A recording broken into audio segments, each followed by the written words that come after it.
Welcome everybody back to your normal Monday night programming here, brought to you by Aegis Esports. It's the Defenders League. You know the deal if you've been coming here week in and week out. It's myself and Jordan Bot taking a look at two very fun teams this week. As Jordan Bot, playoffs are right around the corner, and one of these squads is currently not in it. Absolutely. These last few games coming in towards the end of the split here are so important. These teams do not want this season to end after the first round robin as we're getting into draft here. Yep, so you got Novasphere Gaming, who are fifth place right now in the Dark Star standings, just barely out of it by game score to Iridescent Dawn Hydra.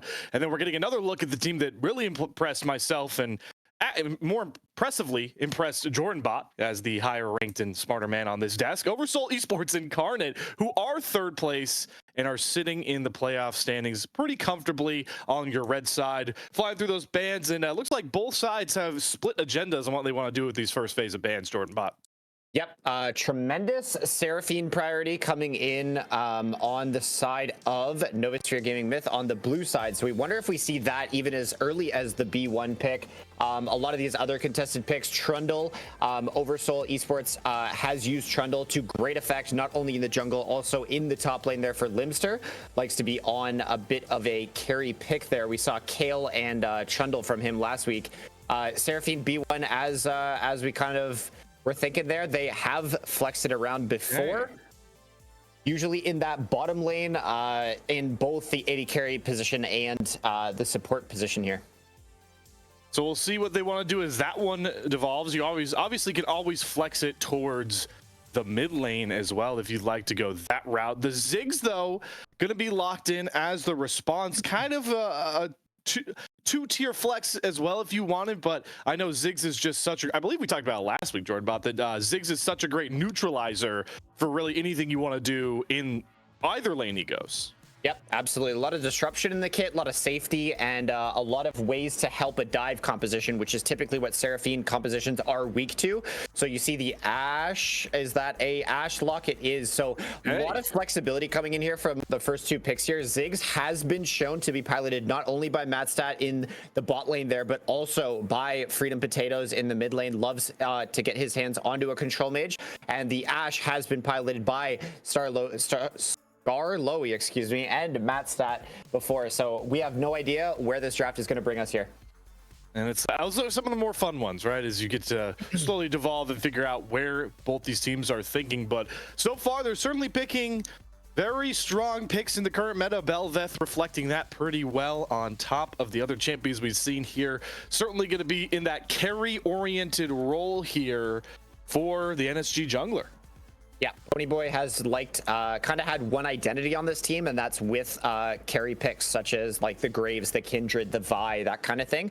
And the Viego has been good for them in the past, but Bel'Veth, a little bit of a different look here. And that's a Hui lock for Neophi, likely in the mid lane. And that is sort of the control mage that we've seen from him to match up what is very likely another control mage being locked in for Freedom Potatoes, either in these next two picks.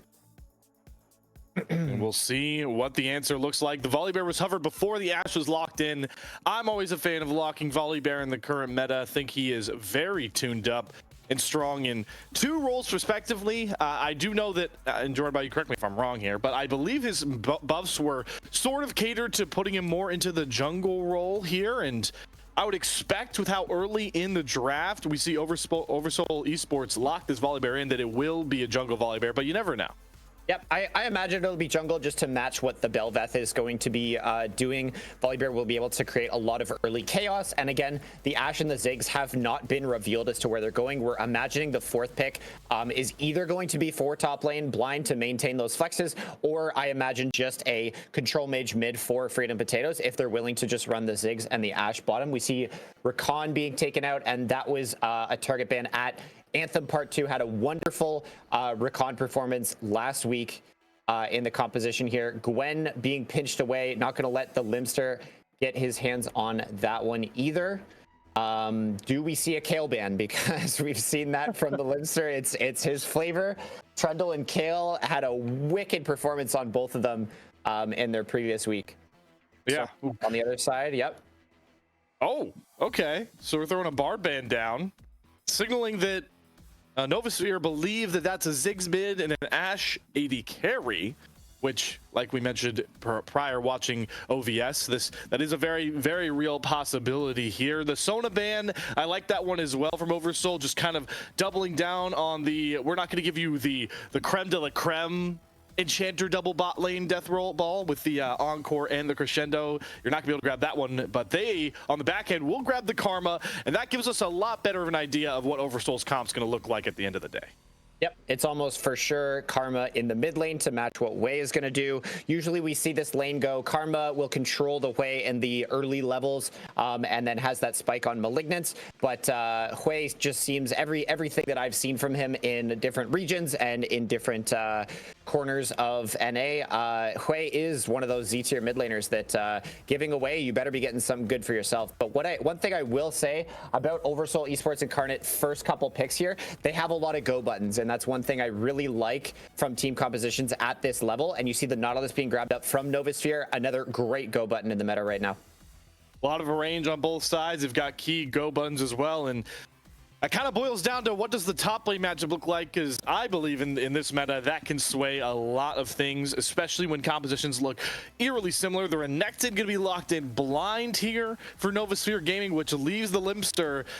We already saw him smash a lane one time to end the series. He had a quiet but very impactful lane on the Kayle, like you mentioned. Both champions that we talked about, well, only one of them actually is up. And yep, Trundle gone, Kayle up.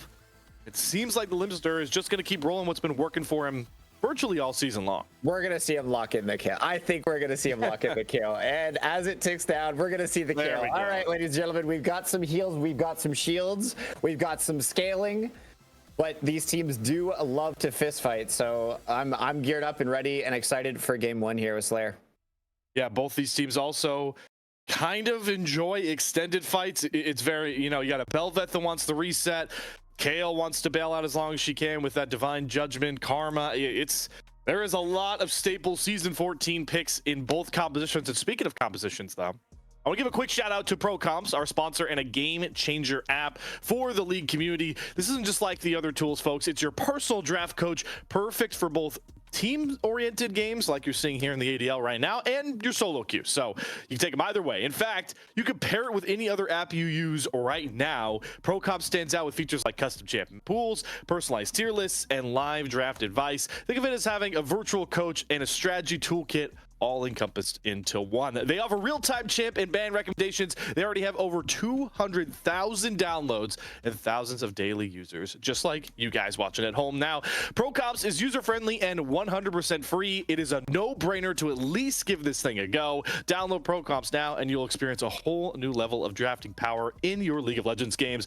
Go to procomps.gg, download it from Overwolf, or you could click the panel below on our stream here. And don't worry, folks, we're not on replays anymore, which means I'm going to give you guys some time to check out ProComps because I just adore the product they give out here and the fact they're sponsoring Aegis. So while we go to intermission, waiting for this game one between NSG and OVS, check out ProComps, and we'll see you guys live from Summoner's Rift in just a few.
way?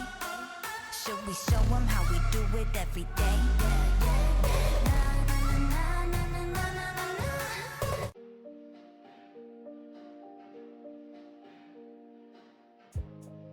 I'm all alone. Where did you go? Back into your mind, down into your hole. And I'm not invited, I already know.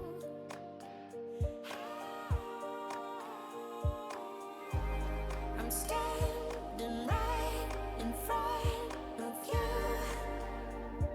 Say something, won't you say something, baby? You don't look at me, you see through.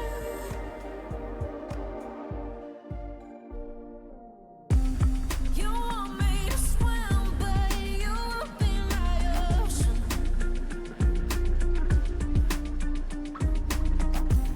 We're spinning in circles, a circular motion.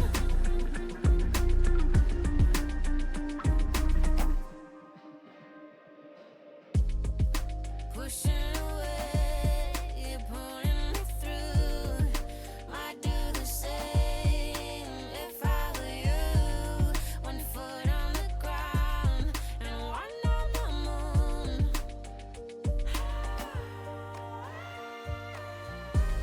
Together we could get it right. You and me, baby, that's the life. But you are never satisfied.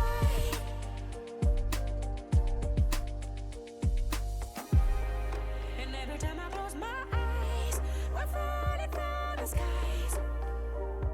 My mouth's a shut. And on to Summoner's Rift. We are here. ADL Week 6 action. 2 weeks until playoffs, and Novasphere Gaming Myth are playing for their ADL lives in this matchup in the 5th spot, just outside of the playoff picture in the Dark Star Division, looking in. They've certainly drafted a comp that gets the Jordan Bot stamp of approval, but I think, Jordan Bot, you gave the stamp of approval on both of these comps, to be honest. Yep. A lot of go buttons on both sides, a lot of agency. We're going to see if Hui is going to be doing some demonic things on the Rift here, as we see both teams doing a little bit of 5-man shenanigans. You see Novasphere Gaming in the top side there doing a bit of an invade to get some info, maybe more. You have the Nautilus, so the level 1 is pretty productive. Defensive start on the side of OverSoul Esports, and as you were talking, Slayer, look at this as a must-win for Novasphere Gaming if you're on the blue side of the Rift on game 1. They're fighting for their literal lives. If they want chances of playoffs, they're gonna have to come out strong here today. And I'm just noticing now, Jordan Bot, they are playing with a sub. Thailander. What? Sorry if I've butchered that all season long. It's not in. It is their substitute top laner Wraith playing instead. So I don't know if that's just for this game, if it's for the series, what the decision is. But regardless, while we're on Summoner's Rift, no, it is Wraith piloting the Renekton. Yeah. So the other team, the other members of the team are gonna have to step up in terms of communication. Hopefully they can show up with some coordinated gameplay here. So trading in the mid lane, bot lane, who can establish push first, and then is Anthem going to be looking for some early roams around the Nautilus, because playing around Bel'Veth's tempo, especially around those early grubs, when you have the Renekton and the Bel'Veth top side, is something to watch out for sure. Oh, I was like, there's no way Neofix wanted to eat a mantra Q for free. So that's unfortunate for him. We don't have a chrono break, so you're gonna have to live with that one, Neofix. I don't care what your internet's telling you. But he's back. It looks like we are fine for now. But like you're talking about, I'd certainly expect this Nautilus to roam. Also because Surge on the Seraphine, we've already seen it from Novasphere this season. They're fully comfortable when the Seraphine pick comes in the bot lane, just to have them sit under turret, farm out, take maybe a little bit of a deficit in this bottom lane for the greater good of Novasphere's game plan. Yep. Anthem Part 2 has been known for a lot of the range supports on the side of things, and V-Surge, we noticed, especially in solo queue, been spamming a lot of that Seraphine ADC, because as we kind of know in the meta, Seraphine's best role has typically been in that AD carry position. So we see the Ashe Ziggs are starting to establish some push in the bot lane.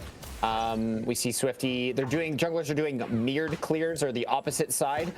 So it should be Knights crossing in the dark, however that saying goes. Ships crossing in the night is the... That was way better than what I thought. Yeah, for sure. So, funnily enough, Jordan Bot, that is jokingly one of the top 5 banned caster saying, because it got used so many times for literally the reasons you just tried to use it too. But it's mostly meme done. No memes going for Neofix. He immediately has to burn the flash, but Swifty will get the stun. Can they get the damage across? The Q, not enough. The healing will save Neofix, but a good early gank from Swifty's volley.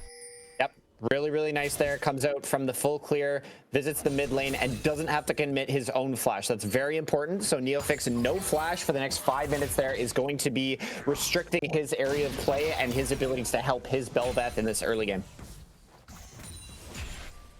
And we do see, talking about Swifty's volley bear here, I see the PTA. Hold on, that thought is gonna have to hold. That's a kind of failed dash there from Ponyboy, but Limster still burns flash regardless. So it's opposite solo lanes now, down key summoners, and Kale. We know what Limster's Kale can do as the game goes on, but can't get away from the fact Kale is giga weak at this point in the game. Yeah, love to see that. That's going to facilitate the first early grub positioning. So Bel'Veth is going to get first recall off, probably look to clear a couple camps up to that grub camp. Really good for Bel'Veth to control that side of the map, and this Renekton pick is showing through as a good facilitator here. Facilitating, flashes burned. No kills just yet here. Back to my point, so I'm curious, Jordan Bot, with the rise of Volley Bear. I've seen Grasp. I think Tank Volley Bear is a little bit more prevalent, but I'm curious what you're thinking, because I know PTA, there's always that just bursty Volley Bear that's always going to be a part of the meta. What are you thinking about where Swifty's going to go with this one? I think you're probably going to see a more carry-oriented build out of him. Now, I could be wrong, but I expect to see something along the lines of a Sundered Sky. When you got to factor in the surrounding pieces. When you've got a Karma behind you and a Kale behind you, it really enables you to play the game a little bit differently, right? 100%. That's why I couldn't do my job without Jordan Bot, because I don't think that smartly about League. I just say what's happening on the screen. That's as far as my brain can think here. And what's happening right now on the screen is the most basic Season 14 trade of League of Legends. First Drake going over to Swifty, and OverSoul and Novasphere will happily take the first 3 grubs. It's the 2014 handshake, Jordan Bot. Yep, absolutely. One thing that we do notice about this early game is Freddy Potatoes in that mid lane. We saw clean play out of him last week, and again this week, opening up a nice CS lead, pressuring the Hui on that Mantra Q cooldown. Flash Bird, that Hui has to play a little bit more reserved, so we're seeing a 10 CS lead open up fairly early on in this one. Good. Mean a lot here as we talk about pressure for Novasphere Gaming Myth. They want to start out with the right foot forward. This best of 3 could really decide if they'll sneak into playoffs, where in the ADL, really we don't have too many certified titans of the league right now. Rubber Ducky Gaming would maybe be the only one you'd throw out, the only undefeated team still remaining. And Mint Gaming also high up there, but it's really anybody's game. That is some really nice poke coming in from Freedom Potatoes here, trading on both sides. You saw Wraith actually pop the Dominus there, trying to establish some pressure.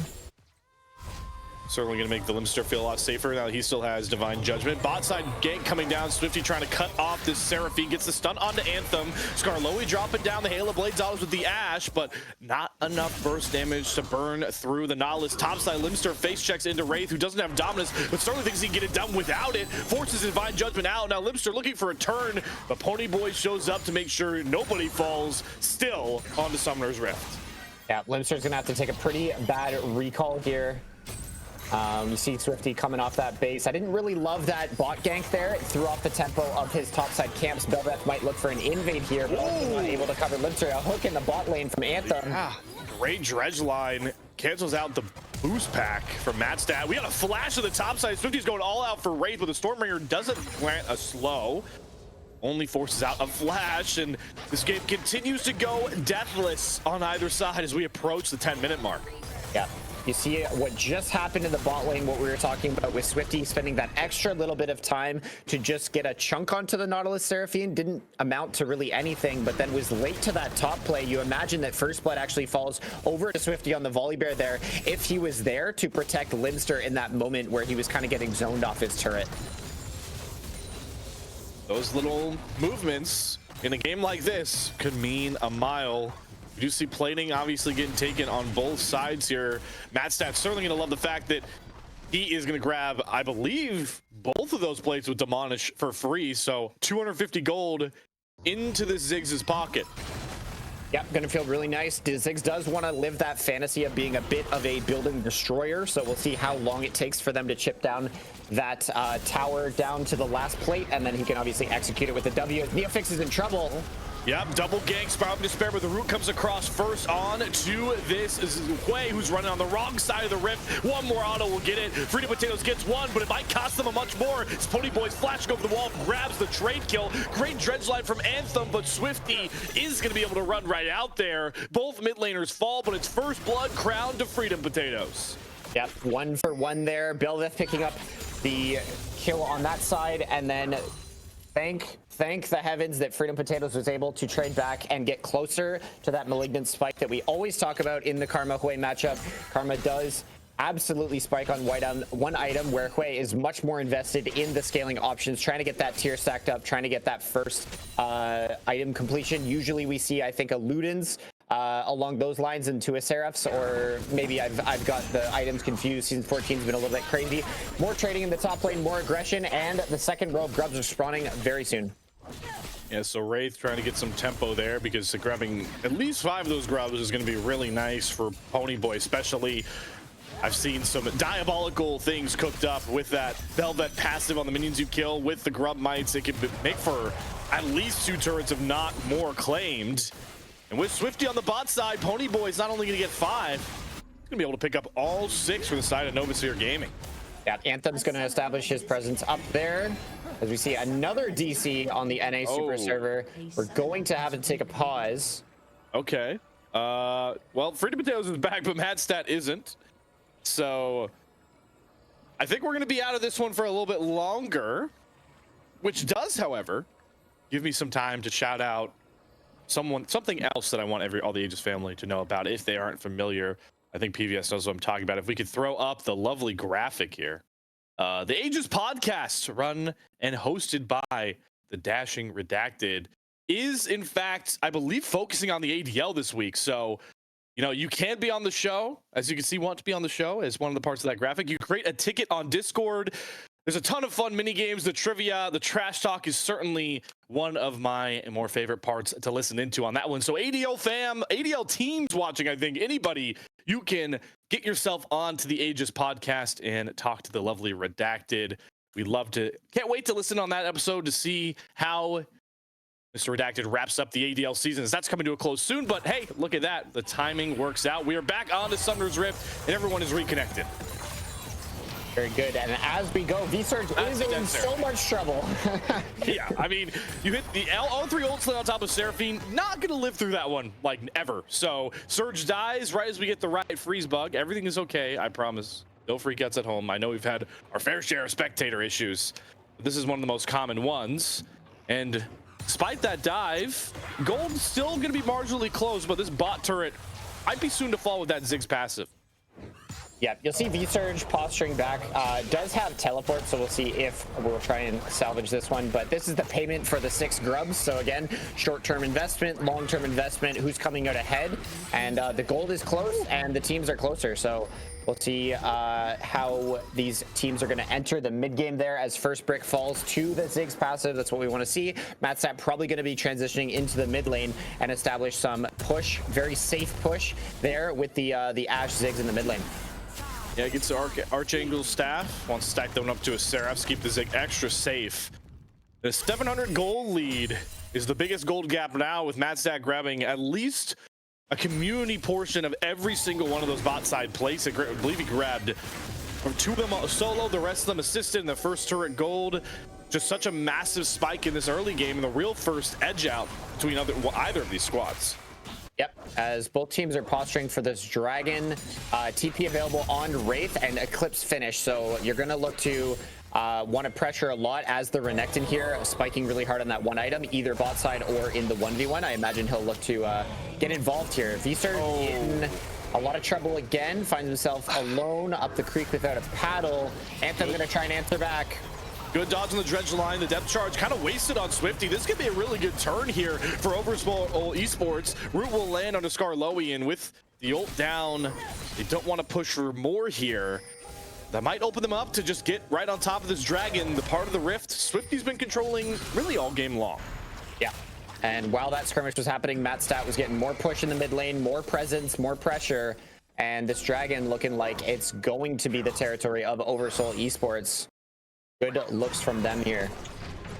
This is the nice part about taking Ziggs into the bottom lane, right? Is that most of the time, in most mid lane matchups, you can just slot that Ziggs back mid lane. You have a supportive champion like Karma that can just roll with the pack now seamlessly.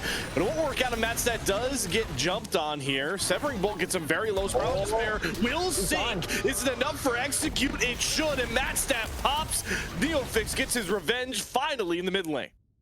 Yep, really hard for him to hide away from the Hui. The range is just absolutely insane there. Mattstat did have flash available, so gonna be a little frustrated with that. In a way to avoid that, the Hui ultimate coming out there at the end. All said and done, Drake gonna feel pretty good on the side of OverSoul Esports here. OverSoul Esports have been doing a pretty good job of keeping their turrets up, despite the fact they are facing 6 Void Grubs. Could have been a potential top dive kind of set up there, but Ponyboy doesn't want to go for it with Wraith taking that pretty solid reset. And despite the fact, you know, yes, some plates are down. I'm sure Wraith is up a little bit of gold economy in that lane right now. This is exactly, I think, what the Libster is okay with accepting of a lane playing Kale. He's almost level 11. He hasn't died. He's given up some gold. Like, look, he has a 300 gold deficit. That's what you want out of a Kale lane, I feel. Yep. One thing I will point out, though, Novasphere Gaming with about to come out with a huge punch on the map. This Rift Herald spawning, Bel'Veth securing that is really, really nice for the next minutes to proceed. The Libster is scaling up nicely, but topside is about to go dark as we see an arrow mid lane. Yeah, all the damage jumped down. Neofix does a good job flashing away from the empowered Monster Q, and he'll survive. That's flashed down once again, right off cooldown, and disrupts this Rift Herald play for the rest of Novasphere Gaming.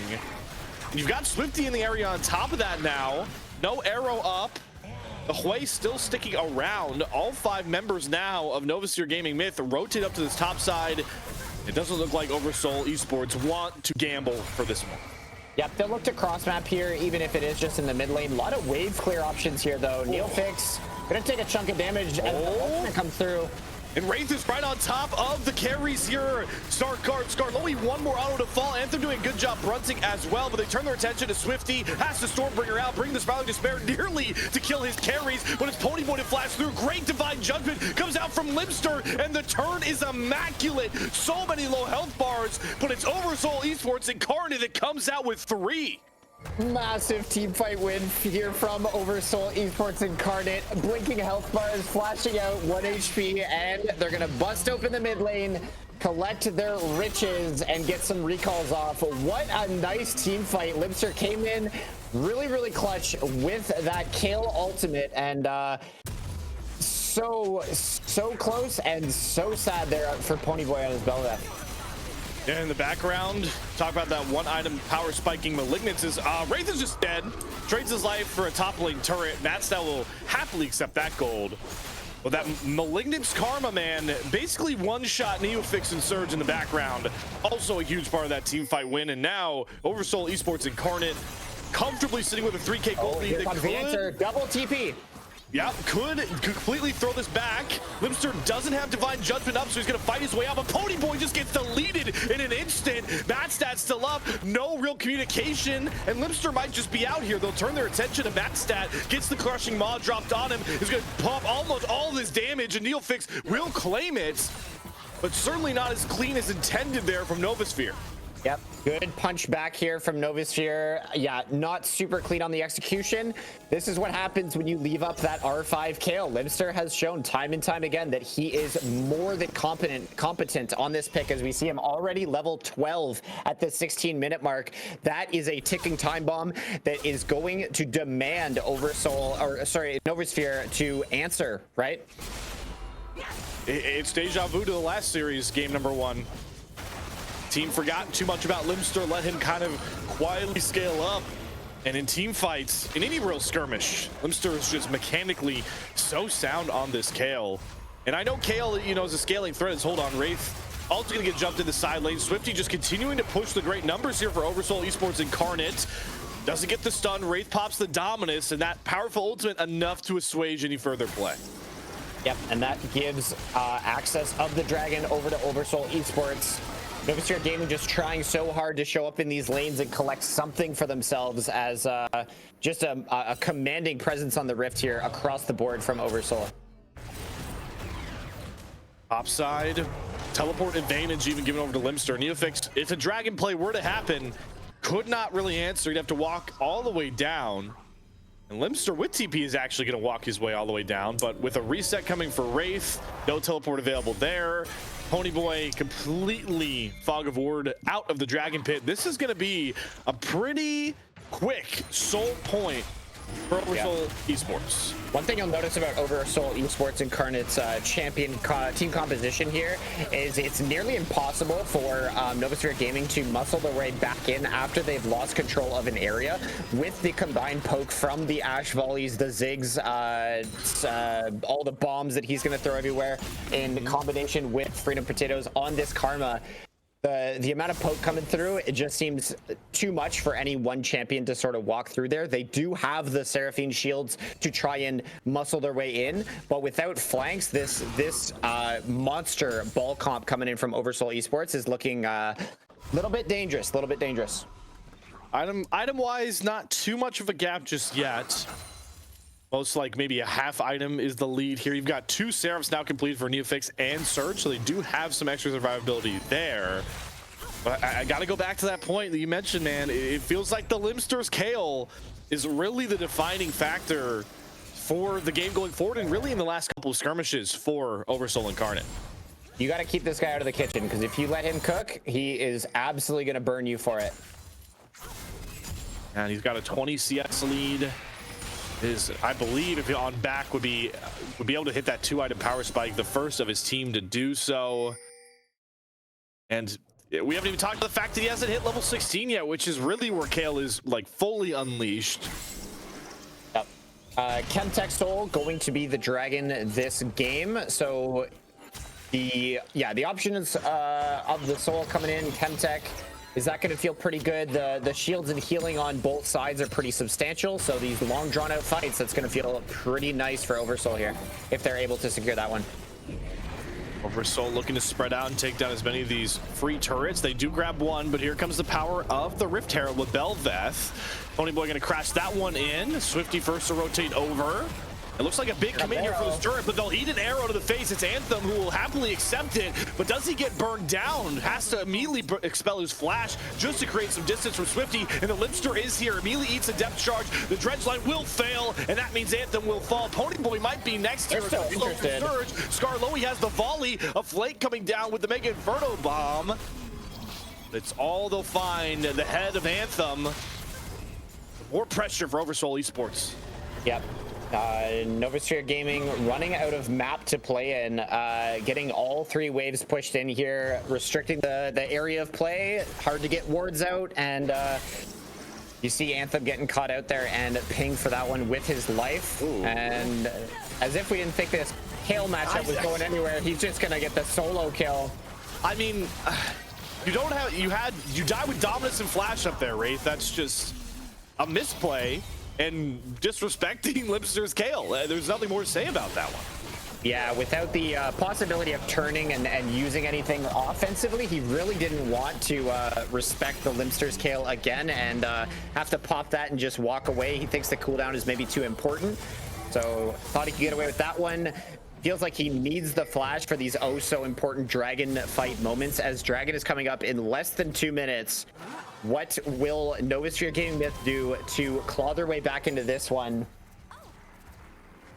And now it's much harder because the two item power spikes are now here. You have an item advantage over to the side of OverSoul Esports Incarnate. It's partly because the gold lead has ballooned to 6K, but they're able to hit those thresholds first. You got the Rage Blade done on this Kale, a Dead Man's Play for extra tankiness for Swifty, Leandries for the extra burn damage on Matt's stats. You just had the Cosmic Radiance finish there for Freedom Potatoes. So this is a very, very critical point here for OverSoul Esports Incarnate, where you'd favor them in really any exchange, barring some missteps.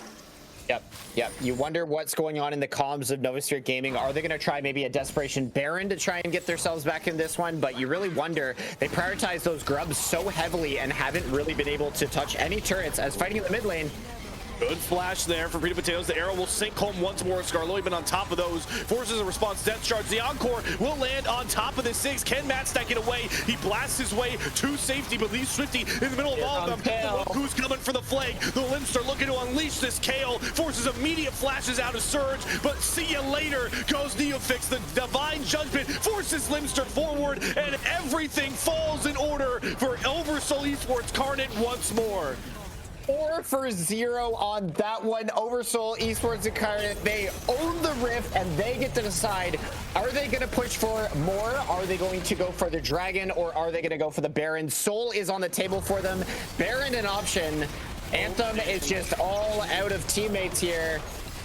The satchel comes through, and the base has been perforated. And what will they do next? You expect them to go to the Soul here. It's just such a good way to guarantee the next couple minutes are just so profitable. Really good team fighting. This reminds me of what happens when you give a kid your credit card in a candy store, man. I mean, they can take whatever they want. Yeah, I'll take a little inhibitor here, put that in the bag. Oh, is that Chemtech Soul? I'll throw that one in as well. You say Baron's on the other side of the shop? We'll set up for that one next. Like, they're getting everything they want and then some in this game number 1. Yeah, they're able to. Their draft was solid, a lot of flexibility coming in, and then Limster on this R5 kill. That fight looked remotely close and playable, and Limster wasn't even there. He was just marching down the river, and he made his presence felt in a big way in that last fight. Got himself a Rallies completed now just to make sure he can get as many of those high damage autos across in every one of these fights. He's also one level away. Play. Yeah, from level 16. They're counting on a face check. They're gonna get it. He has Stormbringer available if he wants him. He's just too CC'd up. He's not gonna burn it. Good pick there for Novasphere. Pony Boy will grab the shutdown, and that's the jungle down. Limster on the bot side. They're immediately just gonna call. And here comes the Baron. Yep, they need it. They have to go desperation mode right now because the Limster is too big on this Kale. Kale does have teleport here, but Wraith might be able to provide a cancel option. They are very nervous about this Baron. The poke's coming through. The Seraphine Shield will keep them alive, but not healthy. It's just too much. Looks like they're not able to. Here comes Freedom Prison. Massive RQ. They're just getting poked to death. They have no way out here. The bombs, the Monster Qs, the volleys, nearly too much. Your Pony Boy, the rest of the squad just trying to get out of their own jungle. Barely dodges himself another Q. The Seraphine Shield's doing a good job. But man, that Baron play looks so online with the poke too much, and Limster's pressure to the bot side, breaking the base open even further. Yeah, really good looks there, generating the pick onto Swifty, as we see Wraith trying to push the issue down bottom. That's picked. That's great arrow, though. Skarloey turns it. I mean, has this guy missed an arrow yet this game? I don't think so. I don't think I've seen one not connect. He is very crisp on the Ash right now. Baron looking on the docket here for OverSoul Esports. That pick that they made onto Swifty was looking very good, but it's just not enough when you're staring down the barrel of like almost a 9,000 gold lead here. Limster's Kale has reached level 16. Global XP and gold coming in here from the Baron. And they're going to take their resets. I mean, at this point, it's just as simple as 4-1ing, knocking down all those top turrets, leaving Limster on the side with teleport, and there are, I think, 0 things right now with Novasphere Gaming can do to answer that. But we have to sack an inhibitor, sack turrets on the top side, and slowly get squeezed out of this game like a boa constrictor with its prey. Yep, whoever called that bush trap play needs to do the exact same thing again, because Novasphere Gaming was not coordinated in their face checking. They're going to get greedy. They're going to get eager to get control and wards and things onto the map here. So if you could load a bush again, you might be able to generate a pick and slow this game one down. They're just barely able to start setting up vision. They're going to send a Neofix as the answer. There's the bush. You see it in their jungle. Yeah, they're going for it again. I mean, that's the only thing that's really helped, but those hawk shots, yeah, equally as valuable. And they're going to be spotted out here. The Baron wave is just going to crash. Here comes the push and pull. How many members can Limster force towards the bot side? Yeah, looking like two. Ponyboy is definitely interested in defusing that, but Limster's got a lot of levels, a lot of items, and an ultimate. But here it comes. All right. Here we go. Stat check for Limster's KO. How much can he do here? He gets every ult dropped on his head. Divine Judgment out a little bit early, and will finally get feared out. And they've shut him down in an instant. 1,000 gold over to the Nautilus. And Novasphere Myth make the call, and it works out. That's hashtag worth there from Limster. Tries the 1v3, 1v4, and the shutdown goes to the Nautilus. So absolutely tragic. But yeah, Limster's calling worth. The inhib is already down, so 2 inhibs have fallen. Novasphere Gaming are holding all of the cards. If they play them right, this one is all but over. Certainly Limster's gonna call worth, but I like the play there from Novasphere Gaming. They had to do something, right? I hate when teams just turtle in and let their 3 inhibitors go down. I like the aggressiveness. They go for the TP. And despite the fact they do lose all of their remaining turrets that aren't at the Nexus, they haven't gotten triple inhibited yet, and they've bought themselves a bit more breathing room to try and catch some of these XP and powered up waves and make their final stand. Likely going to be, I think it's going to be in their own base, maybe at Elder if OverSoul Esports want to slow it down a bit more. Yep. I imagine they'll look to speed it up. They have wards behind. They have flank wards. They have double TP right now. So if they want to play slow and steady, that is more than respectable, but I imagine they're going to pull the trigger with some kind of an Ash Arrow. Always a great pick tool. So we'll see. Push 3 waves. Elders in a minute if they want to make sure that the throw is not a possibility. Yeah, I mean, that's just the surefire way to win a game, to be honest with you. it is very rare to see Elders thrown. I'm not talking about solo queue, everybody, all right? Listen, that's a whole other breed. In competitive, certainly not at this level, but hey, they might not need it if they just catch Anthem. The first Ash Arrow to whiff doesn't actually whiff. It hits Neofix in the background. We're still perfect. And it's actually liking him killed. He immediately has to flash away as the Limster wants to stat check once more. Feared up, has to drop the Divine Judgment. Will his team get there in time? The damage sinks through. The Limster is inevitable. An instant double, and OverSoul Esports Incarnate are going to cruise through the Novasphere base and even cooler, get themselves to a 1-0 lead. There is nothing these 3 can do left. The Limster seemingly 1v9, absolutely needed his mid laner to flash and shield him. Shout out to Freedom Potatoes for making that possible. Limster couldn't do it all himself. He's got his team on his back, and he's going to take the Nexus here in game number 1. And this is exactly what we saw out of OverSoul Esports Incarnate in the last week, week number 5. This is the textbook way they want to play games, and when they're on, I mentioned it at the end of last broadcast, Jordan, about that this could be a dark horse team to look out for in the playoffs. They're just proving me right with my investment so far. Once again, with an identical kind of win, game 1 from last week. Yeah, we need to ban Kale. The Limster has been allowed to cook game 1, and we need to restrict his champion pool. He has not picked a tremendous amount of unique picks, and the Trundle and the Kale have been his 2 absolute staples, where he seems to just be a overwhelming force no matter what the circumstances are. So we're going to need to go back to the drawing board. The teams are going to talk. The coaches are going to come in, and we need to go into next draft for game 2 with a different game plan. Certainly got a shout out as well. Freedom Potatoes and Swifty. No, it's not Swiftly. Swifty. I mean, they both go 3-1 in double-digit support, double-digit assist numbers. So you want out of the Volibear. You know, you always have those heroes that, you know, stack up the stat sheet like Limster did. But you mentioned at the end, Freedom Potatoes Karma was great. Swifty's Volibear was great. This team did a great job backing up its carry like it has these last couple of showcase matches.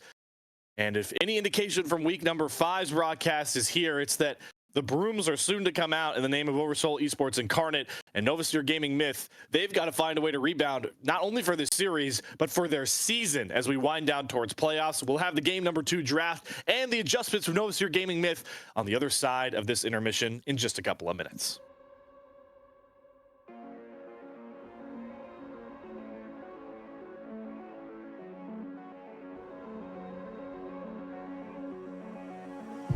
Tell me where do I go? Tell me where do I take us? Your heart is starting to slow. May the water be safe. As I dive in, blood stains washing underneath the waves. I'll be reaching out to keep you safe. As we fall, I can't hold on much longer. We're drifting down to the other side. Try to pull us under. Keep holding out for the other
This city never sleeps, chemically brought down on its knees. With every breath that I breathe, clenched fists and gritting teeth.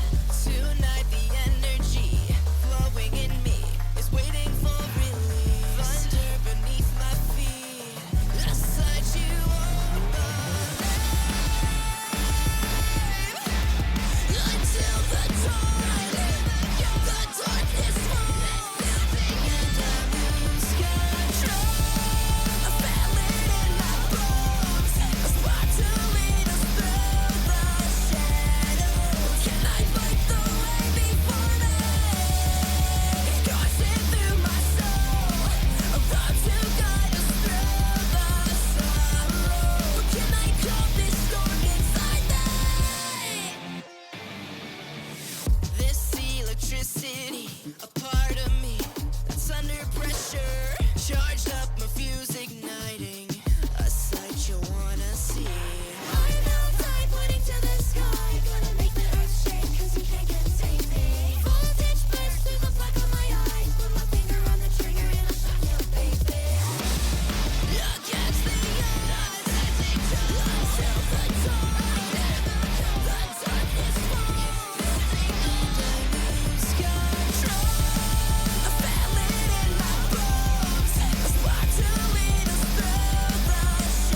And we are back live here. ADL action running down the regular season, week number 6.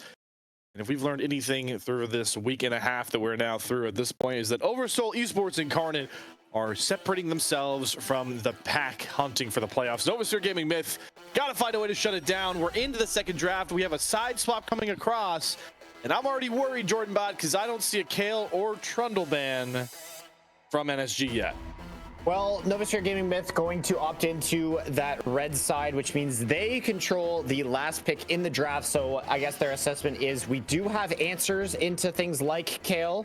We just need counter picks. So if that is their way or strategy to disable what Limster is able to accomplish, that is, as we see the Trundle ban, that's going to be their approach to this one. So far, that's certainly a good approach. Senna locked in for OverSoul Esports Incarnate. Certainly a fun champion that's always in talks and competitive because of the kit that she brings. Interested to see, though, if we will see a farming Senna come across. I know that has been a bit more prevalent on the current patch than the farming. There's just so many options be wanting that Senna as well. Yeah. Funny thing with OverSoul Esports Incarnate, actually Scar Lowy is more of the Senna player in the support role on the roster here. So Mattstat might look for something of the effect of another Ziggs or an Ashe AD carry, as we see some very sharp picks here. Varus and Elise in the jungle, most likely picked in R1, R2 here. Not something we ever see across many regions here, but looking for an explosive early game as a way to come back here in game 2. Yeah, and you can kind of dare Limster maybe to pick Kale here again if you want to. If you over-index enough into the early game, Elise could certainly has the gank path and ability to punish a Kale early and often. But the immediate answer slam here, you want early game impacting champions. Warwick certainly can do that, especially once Ultimate comes online. And the Seraphine going to be stolen away from Novasphere Gaming Myth. I believe that will likely shore up the bottom lane. What season are we in here? I'm seeing a Warwick lock-in on a B2 in League of Legends in season 2024. I don't know what to make of this champion at the moment. Seraphine Senna, a common bot lane that we've seen before, usually abusing the double support items, but that has since been patched out of the game. But NSG coming out with very explosive picks. I was going to say Anthem had a remarkable amount of map pressure on the Nautilus in game number 1, got caught out a couple times when the game state was kind of doomed, but at least Nautilus and Varus do something very well together, and that is activity in the early game. As you see, NSG going to drop a couple bans onto the Limster, taking out the Kale, taking out the Gwen, limiting their late game superiority and trying to take over early here. I like it. I like daring Limster to force his team. Well, I don't want to say force, but push his team into a not normal scenario by having them pick the Kale earlier. You don't normally see a Kale ever picked. It's rarely picked, and then it's even rarer that it'd be locked in prior to the second phase of pick ban. So they're able to get that ban across, and we're gonna have to see Limster on something new. Like you talked about, doesn't have a ton of unique champion picks. Until we get to that point, the Yone hover locked in. That could be a flex pick as well. I had a very strong feeling we were going to see a melee, likely mid out of Neofix, known to be playing the Akali, the Sylas, and the Irelia, mostly in solo queue. But NSG going to lock in the Yone here and say, we're going all in. We are going to dominate early. We're going to drive the pace here. And I like that. I like the cohesion coming in from the first 2 picks here for Novasphere Gaming Myth. Anivia fully locked in for Freedom Potato says, nope, I'm going to disrupt that. I'm going to cool you guys off because those 4 picks are looking hot. All right, PVS, turn Jordan Bot's mic off for 2 minutes. He made a pun. It's not allowed on my drafts. Nah, all jokes aside. Anivia, I believe we saw Freedom Potatoes rock this one last week too in game number 2, or I've seen an Anivia in the ADL perform very well. Obviously very disruptive. Also doubles down on this scaling kind of death ball that OverSoul Esports Incarnate can put together. And now they have a bit more frontline there. The Volibear going to be the answer. I believe, I'm going to call it now, that is still going to be going top. Actually, Yeah, that'll most certainly be Yeah. our drain tank volley. I don't think blind pick top lane Warwick is anything you're ever gonna see except by the terrorists doing it in solo queue. And as Novasphere Gaming here are gearing into that R5 position, they're going to be looking at this would be a smolder top. I'm Yes. almost sure. And okay, it's Wraith. Okay. It's a sub top laner. We're gonna go with something a little bit more standard. We're gonna go with the Mordekaiser. And one thing that I want to say it again, Novasphere Gaming Myth came out here. Their coach is telling all 5 players the same thing. We are doing this. Pick these champions. And I love what I'm seeing in terms of team cohesion, early game priority coming out from a lot of these lanes. Kill pressure at 6, before 6 is just tremendous here. So it'll be very hard for OverSoul Esports Incarnate to navigate this early game and unlock their scaling options that will then take over and make their composition hopefully unkillable. Is their kind of, that seems to be their brand that they're going for. They went for it in game 1. They've gone for it in previous weeks here. Very fun to see these two clash up against each other. I'm also a Mordekaiser enjoyer, and I know the matchup against Volibear. Actually, I found it very annoying. Maybe that's because I never knew how to play against Volibear in lane. I'm gonna prioritize this by also saying I'm a hard stuck Emerald player. So this is a whole different ballpark than what I'm playing Mordekaiser. What I will say that I know is factual, and I don't have to back on my playability here, is that if you time Stormbringer right, you can cancel out Mord's ult, and you don't get pulled to the Death Realm. And that's kind of what you need to in 1v1s win them with Mordekaiser. So I'm curious to see if that interaction will take place here. But before we get on out of here and get set into the game, got to shout out another one of the lovely Aegis sponsors here. It's Coachify, the one that's been here for many splits by this point. Aegis Esports League of Legends specifically is sponsored by Coachify.gg for our winter 2024 split. In the ADL here specifically. Coachify.gg provides tools for esports coaches to manage their teams and players while also finding some new students out there. Click the panel located below the stream to check out their website for more information. You've been here a while, folks, in the ADL. You know what I'm going to say next. I'm going to give you some time to click that panel. We're going to go to a break, and we'll see on the other side of OverSoul Esports Incarnate establish themselves as a playoff threat. And if Novasphere Esports can potentially save their season and make playoffs a reality, one of those two options going to become an outcome once we get to Summoner's Rift in just a couple minutes.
Look out, folks. We are getting something spicy from Novasphere Gaming Myth. We posturized that this, or excuse me, not for Novasphere Gaming Myth. Well, actually, yes, both sides are getting spicier, Jordan, but we got a flashless Elise, and we've got the solo queue Tyrant Warwick you talked about coming out to competitive here, the Limster.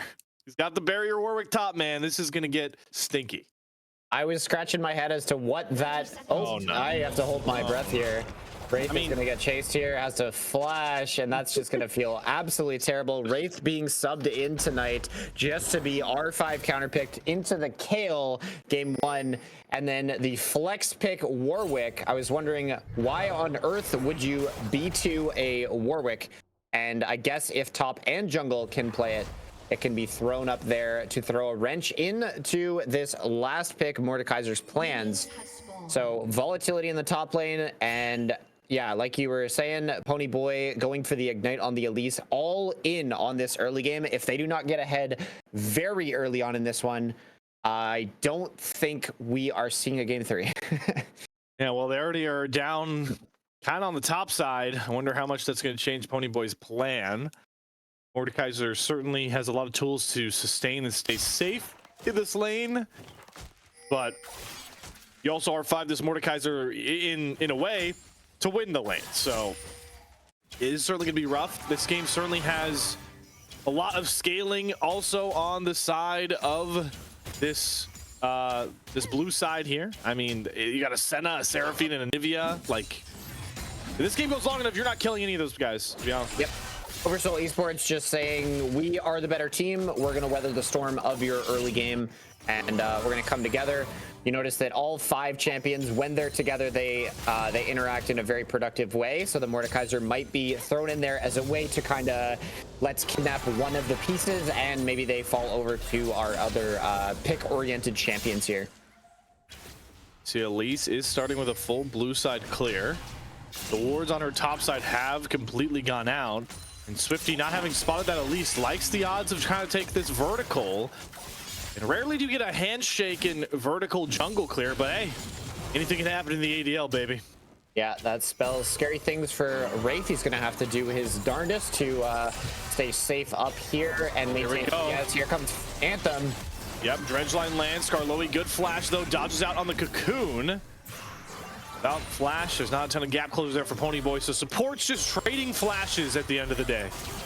Yeah, I was wondering if Ponyboy was going to be visiting the mid lane or the bot lane, because Elise does not want to be farming. Will grab the minimum amount of camps required and then get onto those lanes. Anthem doing a good job landing the dredge line there. And the dust will settle on that one, but Skarloey Senna missing flash. That spells a little bit of danger. And it looks like Ponyboy's going to try and set up for another one. That dredge line will sink. 2v2 coming out here. Surge dropping down some good damage. Madstat is out of mana as well, taking a bit more harass. The Senna healing will keep Madstat topped up here. I have a feeling Ponyboy's not going to let this back go. Clearing out those crubs. Madstat does have teleport if he can get this one off, and he will. Skarloey left alone on the turret, but the teleport will save it. Does this dive still stick, though? The wave coming up. Ponyboy lands the Cocoon. They do get Skarloey. Heal immediately comes out and trying to burn through the Senna, but she stays alive only for a matter of minutes. First blood over to Ponyboy. Great turret aggro juggled there by Novasphere Gaming.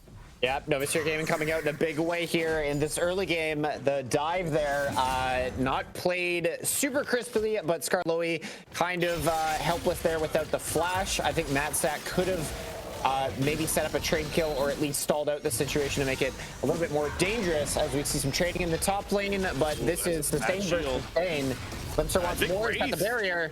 Yep, the barrier needs a big heal on the Q. He will get it, and this is why this Warwick terrorizes solo Q. Right when you think you got the Limster cornered, he picks up a solo bolo on the Wraith. There it goes, and Swifty was protecting him that whole time. Of course, it was going to be jungle diff if it wasn't top gap. Here we go in this one, and Ponyboy coming off of, they're actually stalking in the mid lane to see if they can get access to Anivia's passive, but it looks like staying a little bit safe there.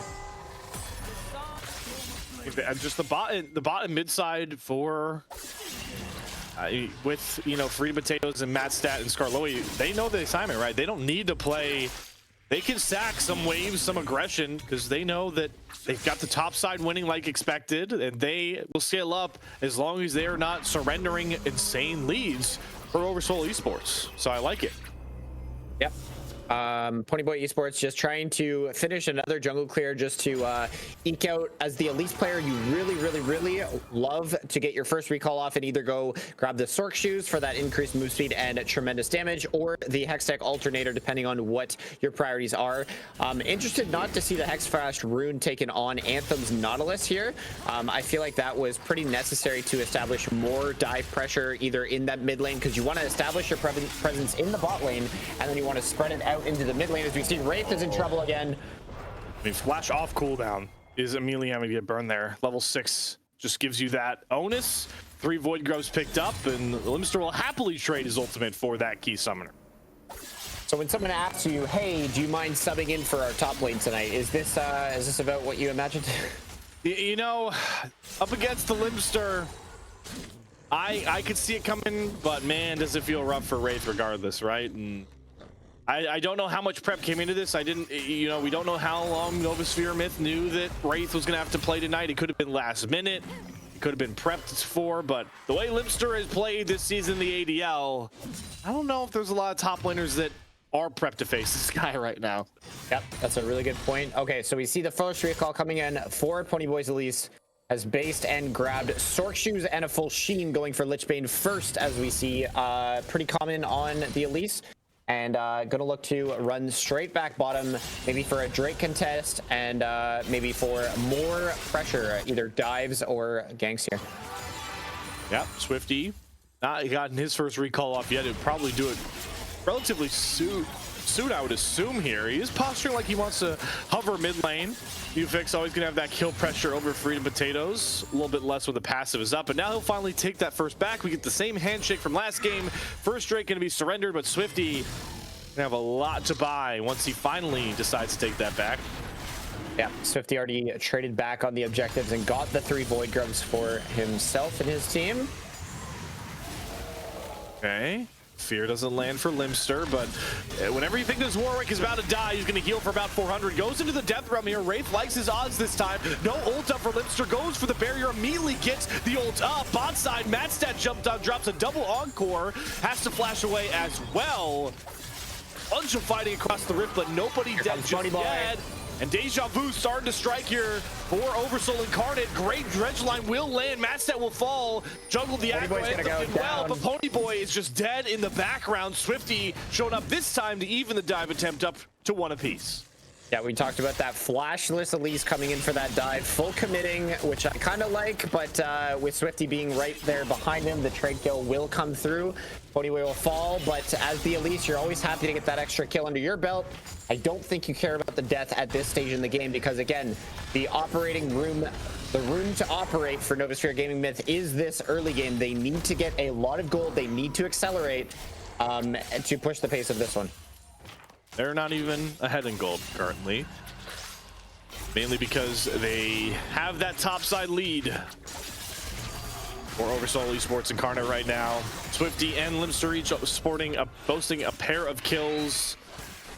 And this is what happens. You know, we expected one of these sides to go the way of Novasphere Gaming Myth. Ponyboy's prioritized the bot side, but outside of those 2 dives just isn't enough yet to really justify the pick in my mind, unless Neofix can maybe punish Freedom Potatoes for staying a little too long. There's the passive out. Swifty's going to show up. Ponyboy trying to drop a ton of damage down as the egg form comes out. It gets the stun. Immediate flash from Freedom Potatoes.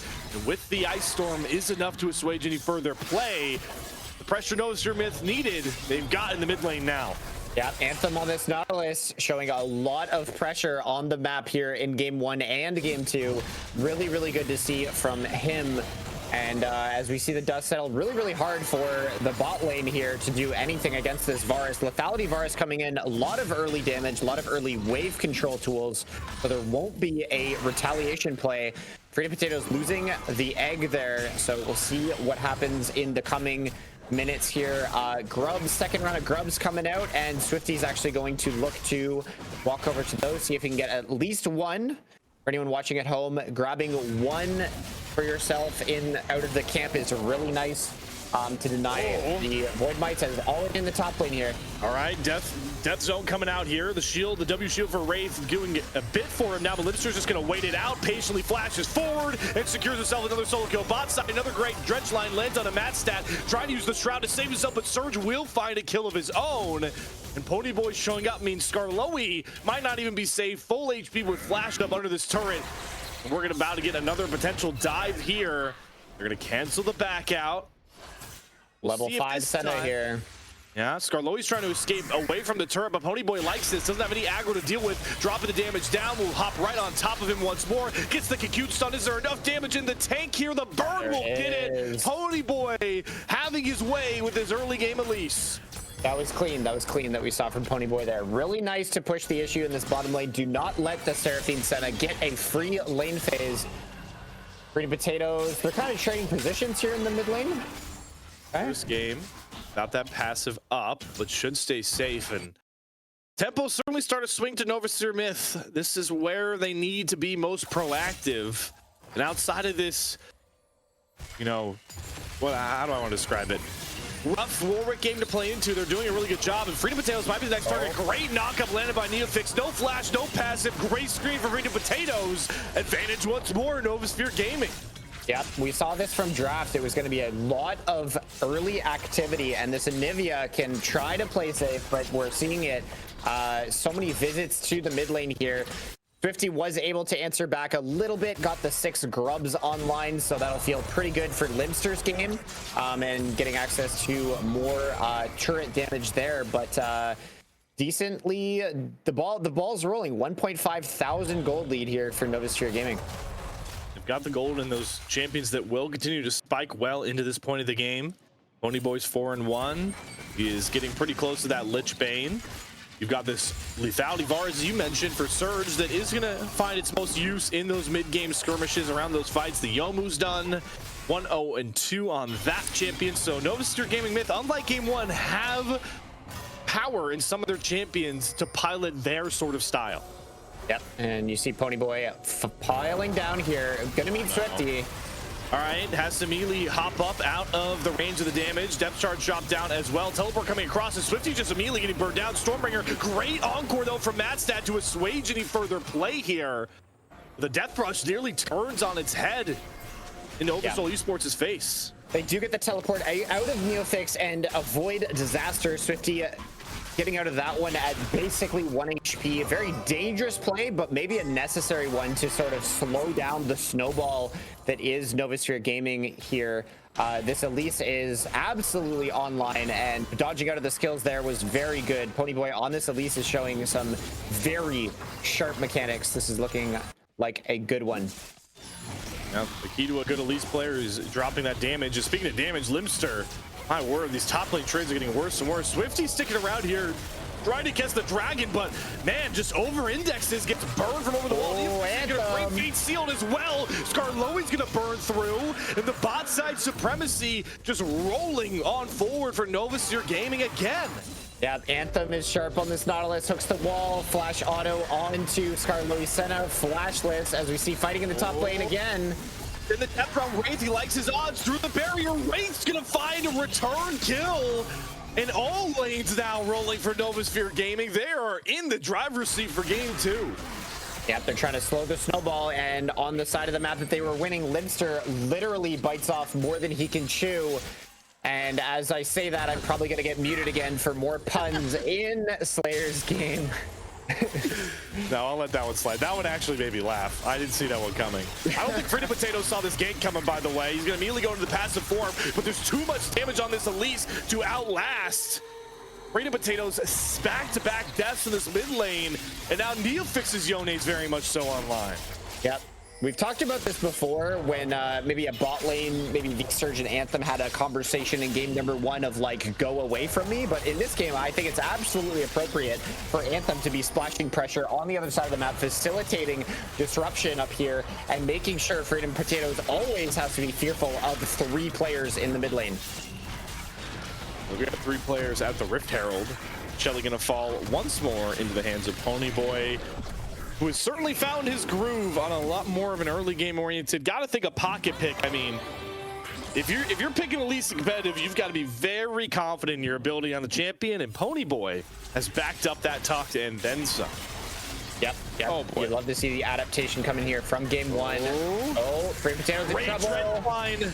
Anthem again, man. This guy went to college at Hook University. Get that while he's in these things, man. Oh boy, okay, all right. Top lane. Warwick at ult out. Wraith utilizing that W passive shield for a bit more healing. Limster looking to get a bit closer. One more scratch of the claw will do it, but can he get it close enough? He will, but only for a trade as that top lane starts to sway back even minute by minute. Novasphere Gaming looking out like a completely different team here in game two. Wraith showing signs of life in the top lane, pushing back some of this relentless aggression coming in from Limster. Limster getting a little bit over eager there, trying to push the issue very often because he feels the extra pressure coming in from the absolute nuke that is the bot side of this map. This Seraphine, Anivia, and Senna are just nowhere to be found except for in their own base fountain, spawning from being killed over and dove over and over again. Yeah, I'm curious if we get a moment of peace. Where's Skarloey's stat count going to be? He's going to get a moment of peace. He's 30 at 16 for a fasting Senna. That's awful. That's really bad.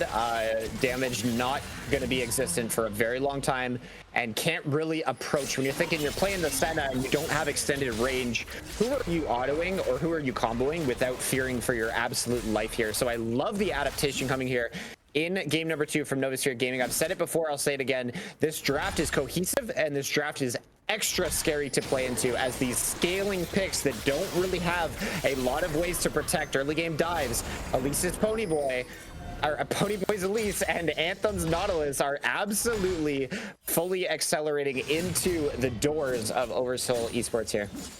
Now Wraith in the top lane, which has been the struggle. Item-wise, he has the tools to go toe-to-toe with this Warwick. He has the heal cut done, and the Rallies is just really going to counter everything this Warwick wants to do in the 1v1s. I might favor Wraith depending on, you know, how a 1v1 would look. Item-wise, he's really going to nullify anything Limster wants to do. Yep. 4,000 gold lead here on Novasphere Gaming. Myth Dragon coming up in a minute. Bot signed full control, and you see it's dark and it's slow, but it's scary. The members of OverSoul are absolutely fearful on each wave that they approach. Are these towers defendable, or are they absolutely going to get dove? Well, it certainly helps that at least for the top side of the map, Limster has kept his turret up. So that ward line is still a little funky looking, but yeah, I mean, if you look bot side, there are 3 quadrants of the jungle that are owned by Ponyboy at this point. Yep. Really nice to see a team kind of get walloped here in game 1 and come back in such a commanding way. Risky draft, and we'll see if they're able to continue the ball rolling. Clean League of Legends is going to close this one out because Ponyboy's found him again. All right, Seraph's shield, really the only thing that kept Matstat alive there, and that cooldown is going to be very painful to sit through. Top side, that ward line is going to move up as Wraith, with the added pressure bot side, will pick up that tier 1 top side turret. And Limster has to go answer. Swifties in the mid lane. Mountain Soul point secured. Pretty good time for Novasphere Myth. Yep, you'd love to see it. I think Wraith might be lactose intolerant. He said, I don't want any of your top lane cheese here in game 1. Top gap. I get the turret, and let's keep the ball rolling here. I got to think the gold is nearly even in that matchup too by this point into the game. And I love this aggression, right? I mean, obviously you pick these champions to get kills and get a gold lead, but they're not over-indexing. Ponyboy is happy to just take the neutrals he can get on the bot side, steal the camps away to continue pushing the gold lead. You don't have to risk for shutdowns going for these kills at this point in the game. Yep, absolutely. As we're approaching the 20-minute mark, Baron is going to make a appearance here on the Rift. Soul point already again. Novasphere Gaming have a tremendous amount of pressure, and OverSoul Esports are going to have to come out with something creative now to get back in this one. I'll use top lane again. All right, Limster likes his odds. I mean, he has a ton of damage to drop down. Wraith very low. Swifty's shown up. Immediate teleport answer. Neofix might have just saved Wraith's life as the 4-man crew rolling up here now for OverSoul Esports. Incarnate with Baron spawning. Everybody's here for the party, but nobody wants to make the first move. It's like a middle school dance, but NeoFix is going down the floor first. A huge fate sealed. Nearly finds 2 kills. Ponyboy very low, will get traded back out. Swifty gets pulled into the death realm. Wraith will bop him down. Skarloey on the front lines to fall next in the hands of Surge. They lose their jungler, but Novasphere Gaming Myth have a stranglehold on this game. Yeah, and that's looking like it's going to be Baron going over to Novasphere Gaming. Mattstat not showing any signs of interest here. Freedom Potatoes and Mattstat unable to really get involved in that fight. 3 of their members going down. And Ponyboy trading his life happily says, you guys got this. Go ahead and secure that Baron. Rift Herald might pay the price as well. Get the objective bounty turret picked up on the other side. I don't hate this play from OverSoul Incarnate. You know, you have no chance to contest the Baron. It never feels good to give that one away. But now they'll have some time to reset here. But we talked about the scaling, right? I don't know how much time they'll have to even try and get one of these 3 squishy mage marksman scalers online. Yep. Novasphere Gaming showing tremendous amount of decisiveness. That's the word I want to use, decisiveness. They seem to be very snapshot. They were staring down the barrel of about like Libster was right beside his entire team. It looked like Mattstat was bottom, but with TP, and there were a lot of people there. Ponyboy just said, "I'm just gonna hit the max range cocoon and we're going." And then NeoFix, without hesitation, throws that Yone ultimate down, and they just wombo Libster, strangle that guy, and send him back to spawn. And then they're going to get the Baron, and now they're in such a commanding position in this one. 7,000 gold lead. We're firing. Wave clear is pretty good with an Anivia, a Seraphine, a Senna on that side of the map. So Freedom Potatoes has been tasked with keeping the Mordekaiser at bay. And Limster, I don't think he likes his odds up against this Yone compared to Wraith in the top side. They dropped down the tier 2 turret, and this is just such a great split from Novasphere. Yeah. Wraith is very happy leaning into the Anivia. Got those Merc Treads online because he knew he'd need them for the game. And absolutely laying havoc on Freedom Potatoes' health bar, as we see NeoFix is succeeding in the bot lane as well. That's a weird interaction. Spirit form recast will happen regardless of Warwick is ulting Yone. We learned something new today. Shirt will fall, like you mentioned. More gold in the pocket, really vindicating this Baron play so far. And if Freedom Potatoes isn't safe enough, oh my god, the combo just immediately knocks him into the egg form. A couple more autos, a couple more bops, and I don't think Freedom Potatoes even going to come out, and he burns the flash to serve salt into the wound. Yeah, that's a tilting moment for sure to come out of the egg form, flash away, and still have the damage come through. Mattstat going to try and pick up some of the pieces there, but Soul is in 45 seconds, and Freedom Potatoes has TP, so I wonder if there will be a desperation contest here, but the base is absolutely getting knocked on here. 50 has gotten some free hits in Anthem, but that's exactly what this Nautilus wants, because like you mentioned, the bot inhibitor is soon to go down. Got to go for a play here, but it's actually NeoFix nearly eliminates Limster. It's a chokehold continuing on to OverSoul Esports Incarnate. Depth charge drop down. NeoFix gets the green light. They'll knock down that inhibitor. Anthem's in trouble. Yeah, a good route on to Anthem. Free Potatoes is up.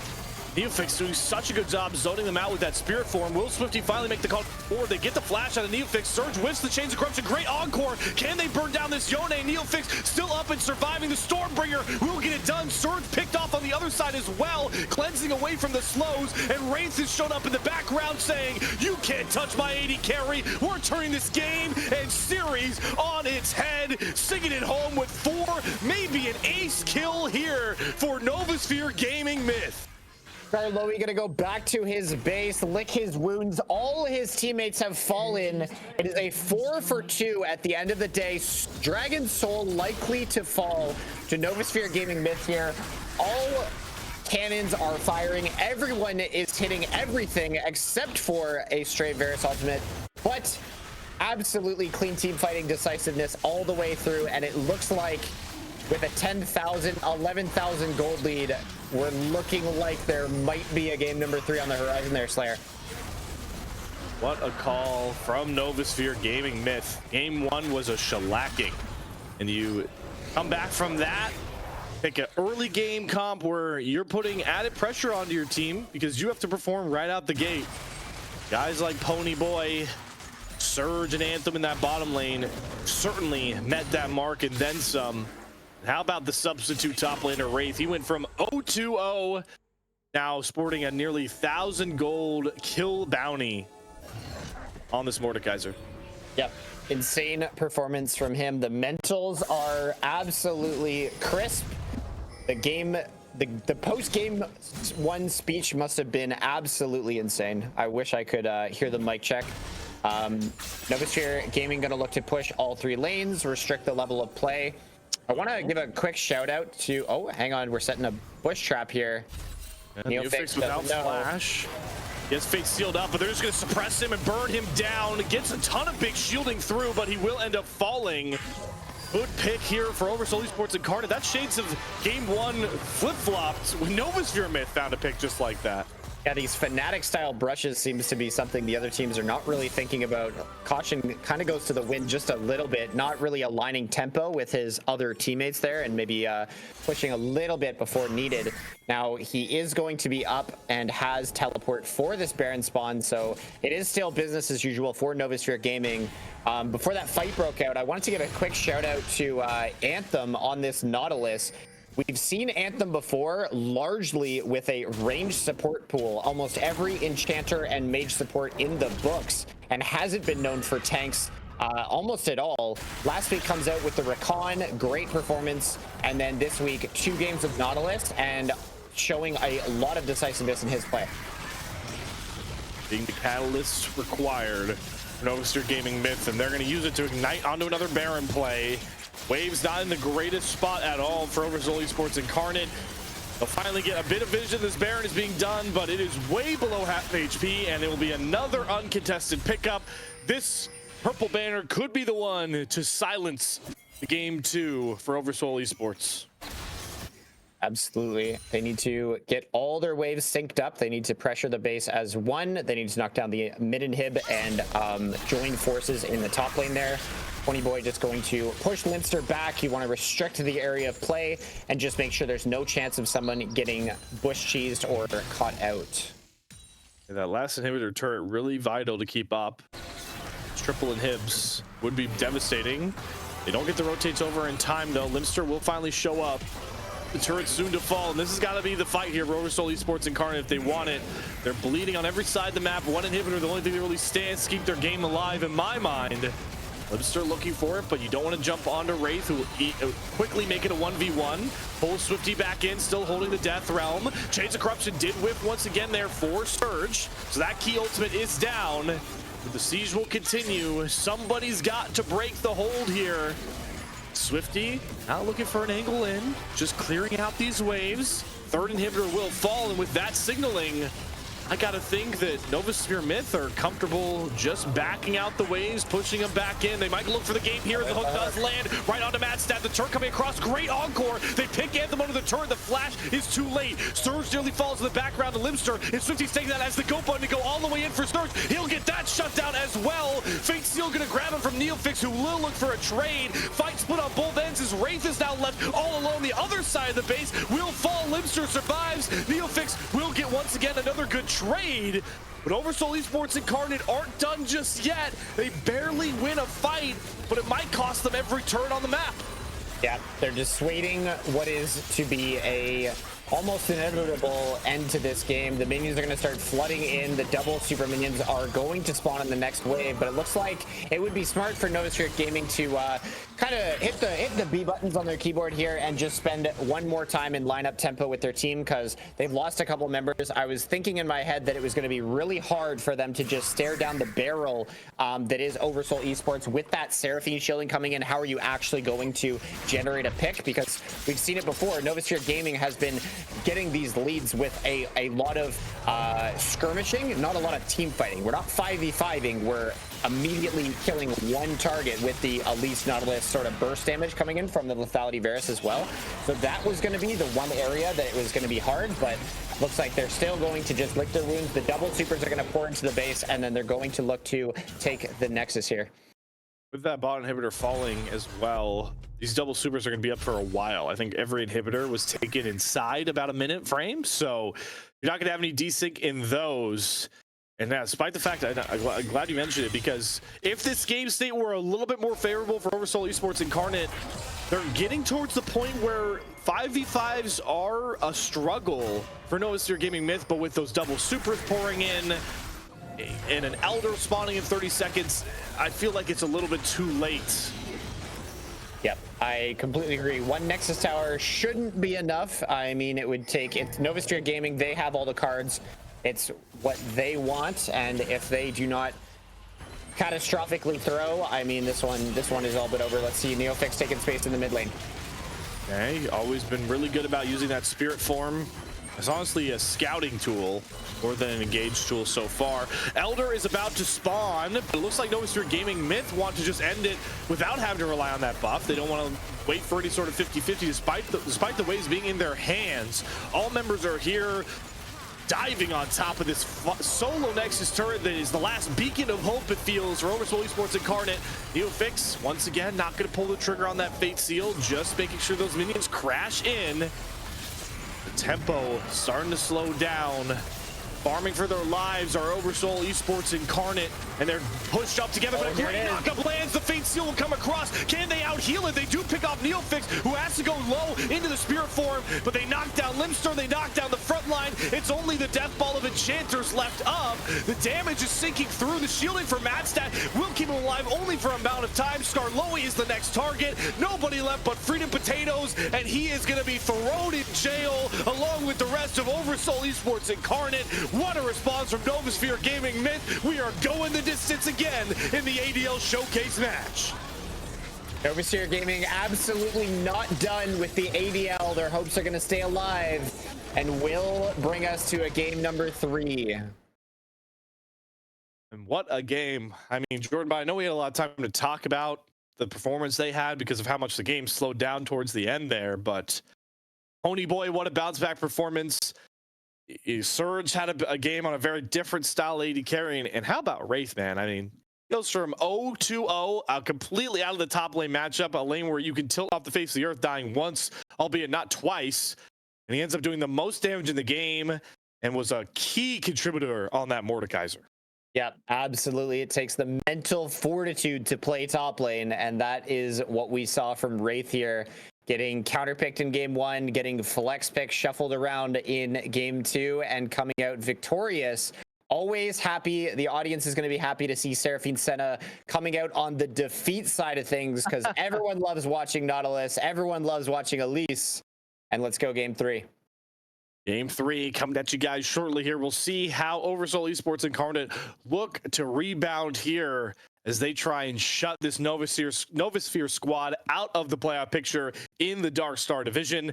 Only one of these two teams can prevail. Only one of these two storylines can ring true on the newspapers tomorrow. But until then, guys, we'll go through an intermission, and a Game 3 draft will be right on the horizon for you.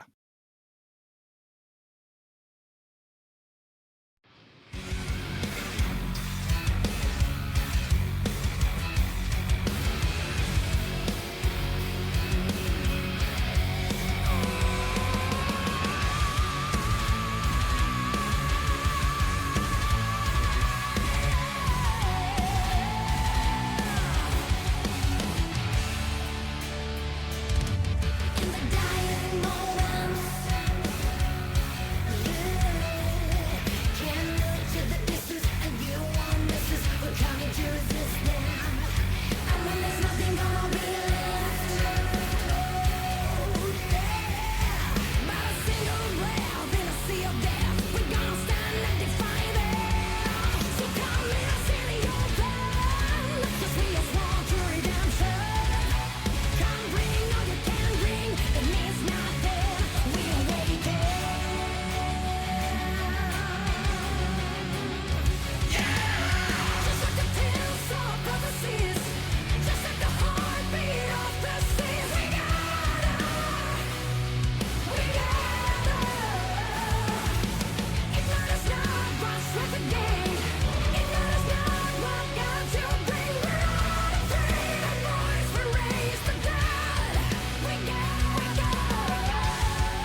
Howdy, folks. We're back, jumping right into action here with the ADL, speeding through this draft. Apologies for not getting on here a bit earlier. We have OverSoul Esports Incarnate on the red side. We sped through bans. I see a Trundle ban from Novasphere. They're going to lock the Ashen B1. Jordan Bot, give me your reaction to all this as it's thrown at your face. The least respect bin is just awesome, saying that Novasphere Gaming Myth, you beat us through accelerating the early game. We don't think you can do it on other picks. B1 Ash coming through, and it looks like OverSoul Esports are going to look for a similar approach to the game, locking in the Senna. Wasn't able to hide under a turret in game number 2. And let's see what adaptations OVS will make to bounce back in game number 3. I like this from OverSoul Esports Incarnate. It could be very thrown back at their face. This is the equivalent in League of calling a fluke game, I feel like, when you start locking the same champions you played in the loss previously. So far, they are, unless, Limster breaks out he could break out the Volibear top, but I would assume that it could be Swifty on Volibear duty for a 3rd game in a row. And that should be Skarloey on the Senna. A lot of early game jugglers being hovered, but Ponyboy will land on the Kingdred. Continue to show off his versatility in the role. Yeah, Ponyboy has a thirst for blood in these junglers. Known for a lot of these carry picks. The Kindred is no different. Gonna look for a lot of invades. We're gonna look for a lot of marks. And it looks like a Braum lock-in. I kind of love what I'm seeing. A couple marksmen on the side of Novasphere Gaming and a Braum to kind of keep them protected and keep them firing to their full effect. Anthem comes off of the Nautilus for the first game this series. But yeah, I'm with you, Jordan Bot. Good reason to come off of it to back up those double marksmen.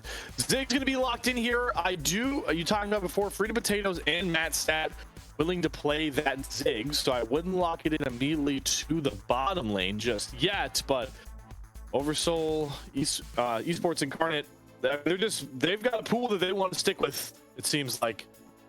Yep, Zig's being locked in kind of confirms that their approach has not changed. Their coach is telling them to keep it up and just adapt to what Novasphere Gaming threw at them.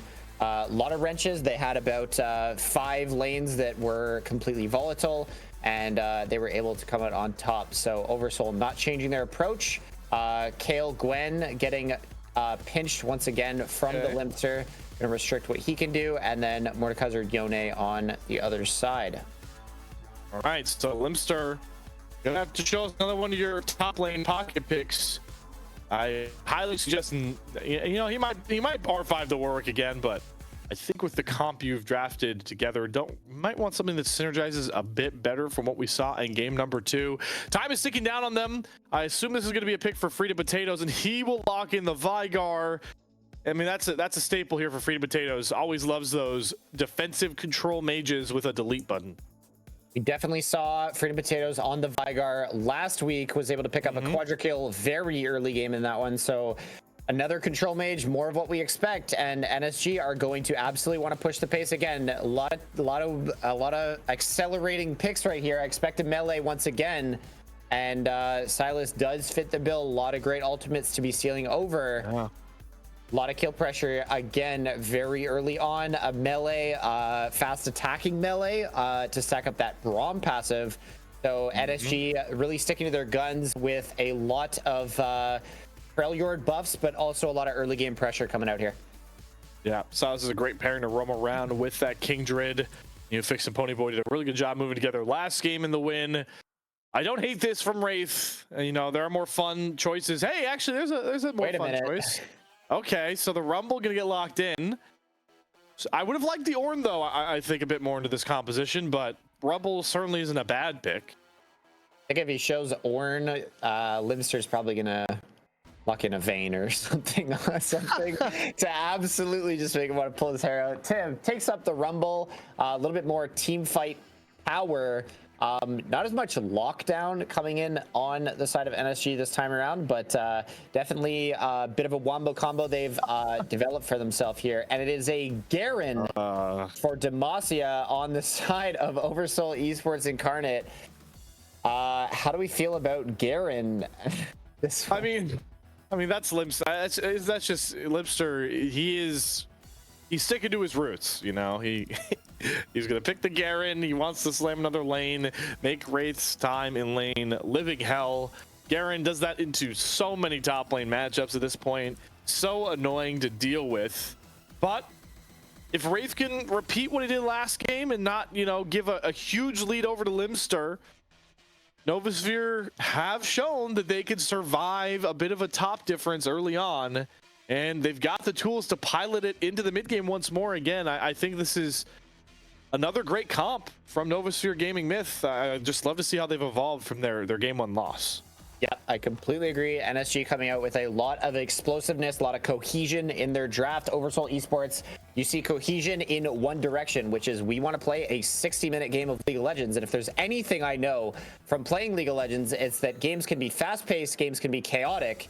And the question will be, will Novasphere Gaming Myth find pockets of the map to make dark, scary, and to operate in?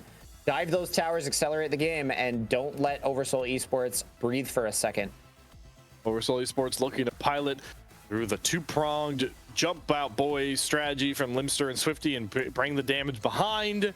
But Novasphere Gaming Myth have learned from their game one woes that they will try and disrupt that plan, disrupt that timer, and know that the longer they knock it off, how long the game can go, better odds Novasphere Gaming Myth have. And they're also playing for their season lives here. So this is put up or shut up time for NSG. And we'll see after this break if they can get it done on Summoner's Rift in a do or die game 3 for their season, or if OverSoul Esports Incarnate want to play spoiler. Stick right with us through the break.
Who's to blame?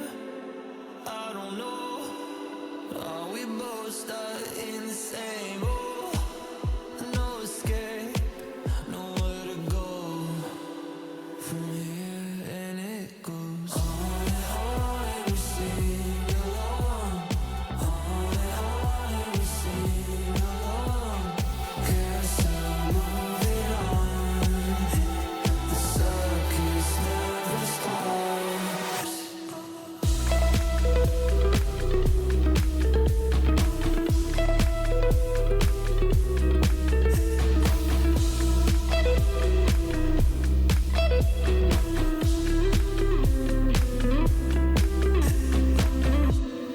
Ooh, entertainers.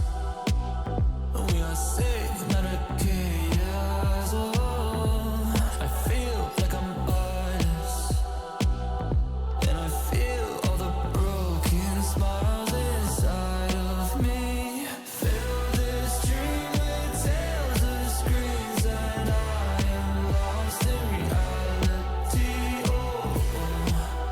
Vultures fly around, picking us one by one. Who's to blame? Maybe me. Am I stuck in a world that I feed? No escape, nowhere to go from here, and it goes on and on, and we sing along. On and on, and we sing along. Guess I'm moving on. The circus never stops.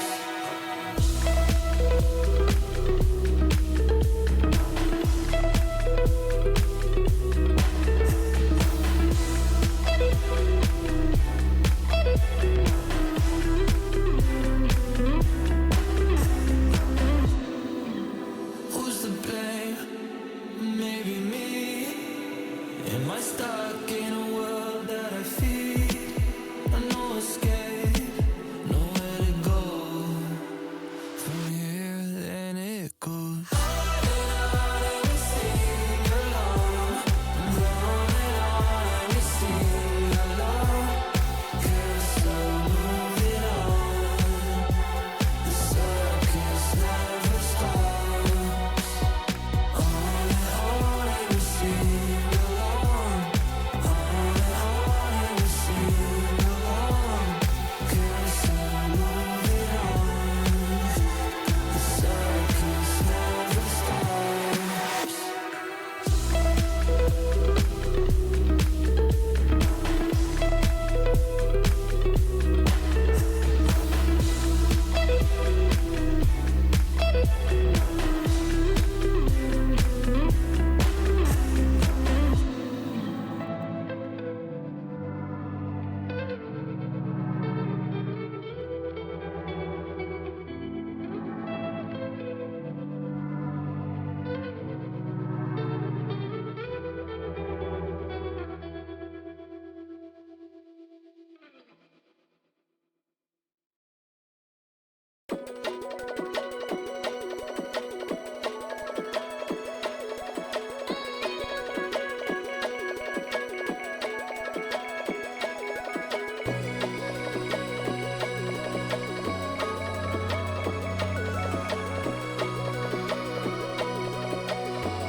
This ADL split has been a treat for one particular reason above all, folks. Every single matchup on the Showcase broadcast has gone three games.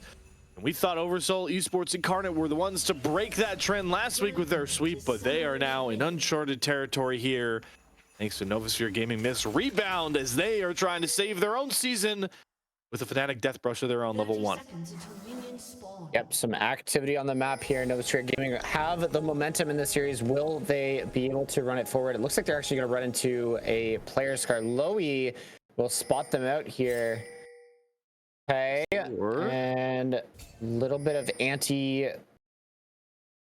anti-aggression here, I guess I would say. So as we talk about the compositions, OverSoul Esports with the same approach of we are going to reach that 20-minute mark relatively unscathed. Our champions will be better than yours, and we will come forward with the win. We're going to weather the storm. And Novasphere Gaming came out with an explosive composition all across the board in Game 2, accelerating the game out of control, getting themselves a Baron, Dragon Soul, Rift Herald, the 10,000 gold lead, everything. And they were in the driver's seat. Will they be able to do something similar here in game number 3? The Silas matchup in the mid lane, volatile as all be.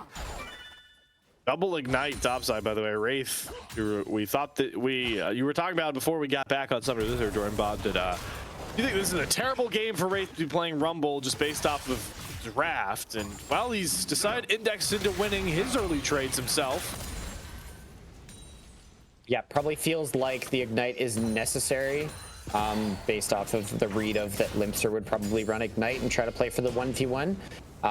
Yeah, the reason I was saying that Rumble is not the greatest champion to be piloting here is because you usually want a setup jungler with the Rumble, because he is going to want to push, and Ponyboy on the Kindred is going to be wanting to play a very efficient game. So you see him pathing top towards his bottom lane to create volatility, which is what I like. But Wraith on this Rumble doesn't have a Jarvan Cataclysm setting him up for those equalizers, so it's going to have a bit of a tough time finding an impact in this one, and likely will get ran down by Limpster when these things happen, when the early game concludes and side laning can begin. Out the gate though, Wraith did a good job commanding the early waves to grab level advantage early on. He has a farm advantage as well, so he's at least avoided the Garen-esque level 1 through 3, but hold on, we have an immediate catch on a Neofix who doesn't even have flash up, finally ends up burning it at the last second. Swifty's gonna try to take it out, but Ponyboy's going for the turn. The Abscond Duct is gonna whip. Swifty's gonna get a big shield. Free Potato's waiting on cooldown. One more auto. Swifty will fall for first blood. Ponyboy will get traded, and Freedom Potatoes has a chance at potentially doubling it up. Neofix is gonna dash away, and Freedom Potatoes won't follow. Swifty having a great impact on the early game Volibear pick. Again, visits that mid lane. Neofix is not ready for it. Has to burn the flash. Almost goes down there. Ponyboy again finding a 1-for-1 trade here in the early game. He's going to be pretty happy about that. As the dust settles, 1-for-1. 1-for-1. But first blood given over to Ponyboy. Don't know if that mark was dropped on Swifty before that. We'll be sure to check the stacking of this Kindred as the game goes on. But certainly has to feel nice. I mean, I know stacks aren't the end all be all. I mean, gold can certainly help ease over a low stack count on Kindred. Yep. Speaking of stacks, Freedom Potato is going to feel good with that first kill in the mid lane, but accelerating as we're fighting in the top lane. Who's Ignite wins? It's the Limpster who gets the big time kill. Neofix without flash also gets extremely low once more. Good Braum passive stun. Swifty now getting turned on to once more by Ponyboy. All low health bars, everyone limping away, but some things are always an absolute in this world, and Limpster winning out early in lane seems to be one of them. Yeah, Neofix gonna have to stay here to try and fix the wave. It's not risk-free for sure, but levels up there gonna be a little bit healthier.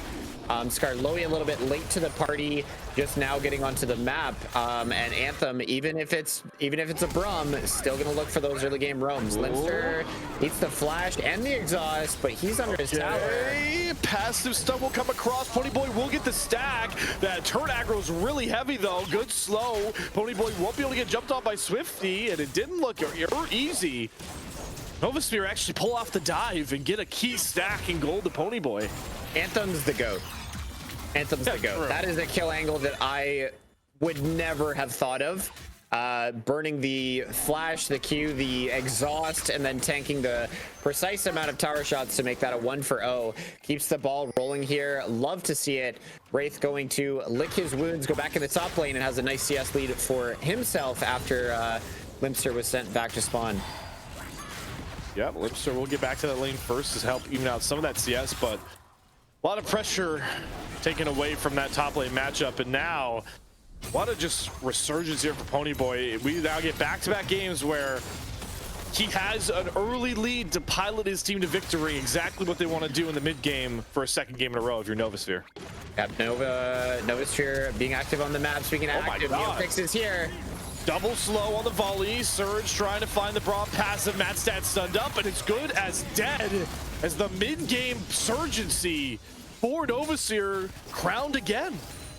Absolutely, and a lot of that stems from Anthem roaming on these melees. Skarloey looking to prioritize Senna stacks more so than any sort of semblance of pressure on the map, and his team is definitely suffering from it. Freedom Potatoes, not a lot of breathing room in the mid lane. Neofix finding that bot lane roam. Flashes burned from V-Surge, and the bot lane is absolutely in a commanding lead now. We'll lead about 1,000 up. Most that I think is in this jungle matchup right now. There's this camp lead and the bounty on Ponyboy. I just love the way that Ponyboy, Neofix, and Anthem are moving around the map. When you pick these comps that aren't just waiting to sit back to scale, you need champions, you need players to be catalysts to always give yourselves numbers advantage when it feels like you're making your team play 6 versus 5, and those three together are really making it tough for OverSoul Esports Incarnate in multiple games. Yeah, I want to put a lot of emphasis on the outcome of that early mid lane skirmish with Neofix walking out with basically 1 HP having to flash out, and the 1-for-1 that happened in the jungle. If he fell down there and there was no reply, I would fear very deeply for Novasphere being able to get the ball rolling and keep the ball rolling, because Neofix having that bot lane roam is a sort of outcome there that would not have been made possible had Freedom Potatoes, gotten the early game lead.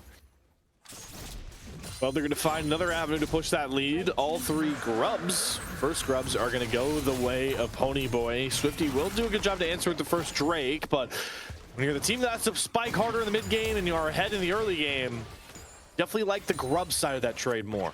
Yeah, one thing that we've seen in this series so far is the team that seems to get 6 grubs doesn't ever seem to touch a tower with it. It doesn't seem to have that much effect, and that might have just been how the game has gone. But Drake trade does favor the scaling team, so OverSoul Esports going to be feeling pretty good about that one. But weathering the storm is their priorities right now, and so far they are not exactly doing it. Surge back to weak siding like a king, but he's always looking for an opening. He hits the enchanted crystallized arrow. Matstat very low. The shroud from Skarloey doing a good job keeping him safe. Bit of a puffing of the chest there from the Novasphere bottom lane. Mid, Ponyboy's looking for the dive here. The hijacked ultimate has to drop. The Kindred ult, look for the trade. The heal not enough. It will be a 1-for-1 and a key shutdown given over to this Vigar. Okay, I said Anthem's the GOAT, and Ponyboy is absolutely crazy on the Rift. Locks in the Elise, goes 1-for-1 everywhere, dives towers, pushes the pace, and doing it here again in the mid lane.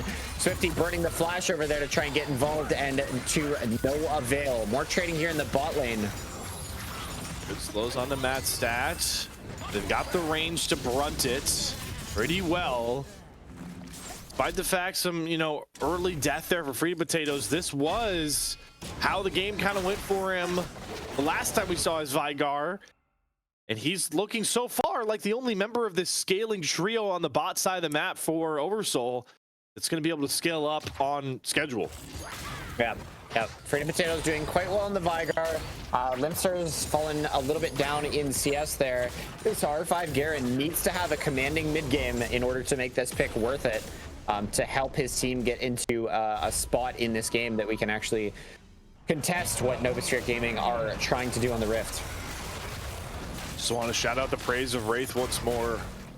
He's getting these aggro picks in his face, and he bounced back so well from it game number 2 and game number 3. Despite giving up a solo kill, it's actually definitely going to be up with just how much CS and the plate that he grabbed over this Garen that, like you mentioned, needs to find impact sooner rather than later. Yep. Wraith is definitely a certified weathered top lane player.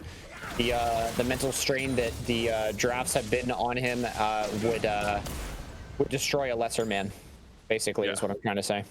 A lot of people playing this top lane in the top lane solo queue would have already broken by then. Some I would argue higher than his rank, which is I believe Diamond 3. So showing out so far. Got a bit of about a nearly 2K gold lead, about 1.5 in the hands of Novasphere Gaming Myth, which, you know, is nice, but they can't continue to sit idle, and Ponyboy knows that. Going for this invade, getting some good wards down with the Drake spawning sooner rather than later. Yeah, when Ponyboy's got tempo, that is something to fear, because Ponyboy doesn't value his life. He wants to kill you, and he's gone under tower time and time again, not letting any of the members from OverSoul Esports hide under their towers and sort of scale up. So here he goes again. Oh, okay. I'm sorry, Duck does let Pretty Potatoes just gets deleted off the rift. Great kill picked up there, and Limster will be next to fall thanks to Wraith's amazing Rumble ult. And this is feeling like deja vu doomsday scenario for OverSoul Esports Incarnate. Yep, Wraith coming out huge there in the top lane. As the dust settles there, that is going to be 2 members of OverSoul Esports falling there unanswered. Novasphere Gaming have the ball rolling here, and it's something to fear. Ponyboy going again. Yeah, looking for a reset on the dash. Swifty will be safe with the Stormbringer, but just fleeting plays as Ponyboy's tempo kicks up more and more. Wraith grabs himself a 3rd plate, solo plate in the top side. This gold lead continues to just scale up more and more alongside the squad. Yeah, Ponyboy's counter picks and Anthem's roams have really disabled a lot of what Swifty's been trying to do all night on this Volibear and on the Rift in general. Just he just feels strangled. He's having to burn all of his cooldowns in safety because everyone's scaling. He's got 3 scaling lanes, and it just feels really strangling for him to be able to operate. They are establishing some control in the bot lane, so you wonder what's going to happen around this Drake. I imagine both teams are going to want to get their hands dirty, because that's a Neofix with full boots and an early rod on the Silas here. Yeah, but that Ziggs passive, like we saw in game number 1, getting Matstat a big gold injection. They grab the first turret, all the plates off there. A lot of pressure through that one. Novasphere Gaming will spot Limster showing in the mid lane in a teleportless top matchup. That does signal a lot of what Novasphere, or excuse me, OverSoul want to get done here. Anthem will catch a stun on towards that cage, but gold too much to hold the vision line if you are OverSoul right now. Yeah, both top laners returning to top lane, so there will not be a 5 versus 5. It looks like they will be surrendering. Novasphere Gaming are going to look to secure their first dragon of the game.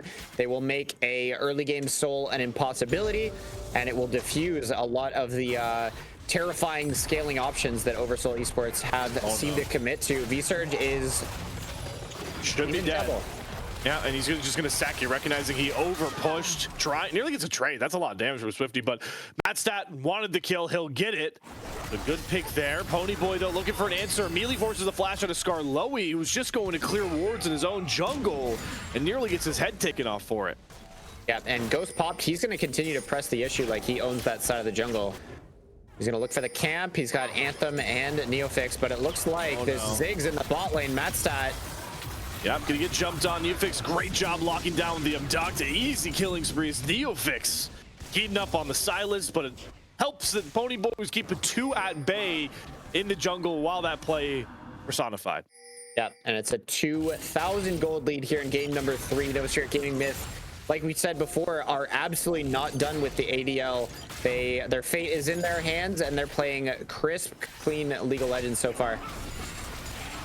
They're looking to put themselves in position to lock in that 4th spot come week number 7, which will be a hotly contested race.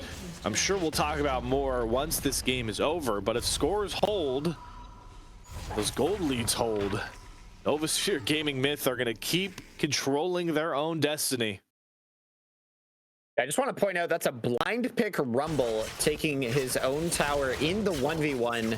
Limster on this Garen has absolutely missed the mark on what his team needed him to pick. They needed something with a little bit of early game pressure or control, or something that could really bully the Rumble. And to no avail. They've committed to their 3 scaling lanes, and they are paying the price for that in a big way. You see them taking the Rift Herald now on the side of Novasphere Gaming. It'll be really hard to contest Skarloey, maybe hoping that he can maybe steal it. Oh, we just wanted those stack. those stacks, but even the fall of the stacks is not in the way in the hands of OverSoul Esports Gaming. It falls away from him. Can't even get those precious souls.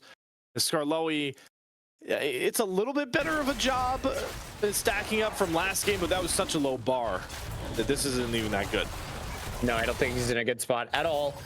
Very behind schedule. If you're averaging 20 souls every 5 minutes, right now you're at about 60. He's at 31, I think we saw.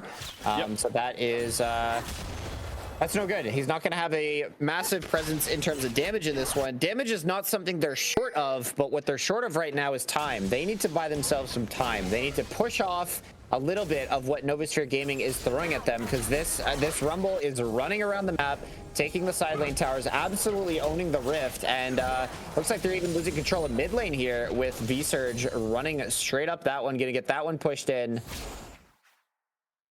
And it goes back to the power. Like, Ponyboy stakes his claim to this side of the jungle. You can see the hesitancy for all those Squish members to really even push up. Swifty can't even jump onto Surge because his team is getting brunted by Anthem. Great equalizer in the background. They're going in. They're trying to get the kills with the Limster. Ponyboy has the Lamb's Rest, but if he needs it, but he can't save his teammate who immediately pops. Neofix on the flank will look to pick up the kill on the Limster. Is very low HP, and Surge flashing forward shuts down any hopes of a fight win for OverSoul Esports Incarnate. They pressure them into the fight that they wanted, and Novasphere are going to take so much with that fight win.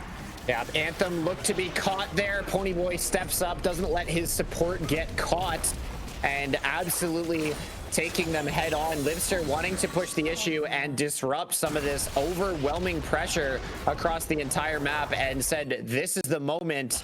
Comes forward, gets the Rumble shut down, I will say, but pays for it in a massive way.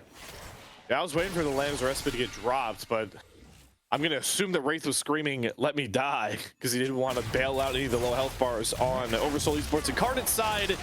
And boy, did that work out in droves. Lovely producer. If we get a stack check on that Kindred, I'm curious to see where Ponyboy is at this point, as we haven't gotten a look at that. Styx is certainly in a prime position. He is nearly at the second range buff, as Ponyboy's just taking over this series across both of these last 2 games. Yep.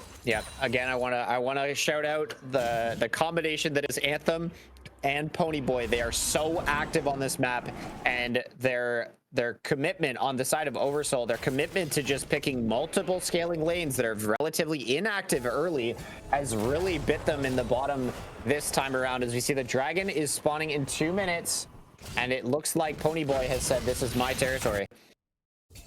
They've got a teleport down on Neofix, so it is going to be a 4-on-4. And oh boy, it's Ponyboy. It's actually going to get picked off here. Drops the Lamb's Respite. Big shutdown they don't want to give over, but that game-saving goal benefits them. It certainly helps when an arrow sinks home from Surge. Do they have the damage? Skarloey will fall. The cage won't protect his fallen support there. And Ponyboy's looking for more here, jumping forward. Forces a flash out of Frida Potatoes, but that leaves Mattstat on an island to get burned down. We flash towards the top side, though. Stolen ultimate there. Tomasi and Justice dropped early from Limster, and they can't even find anything back in those side lanes as Novasphere Myth gear up even more.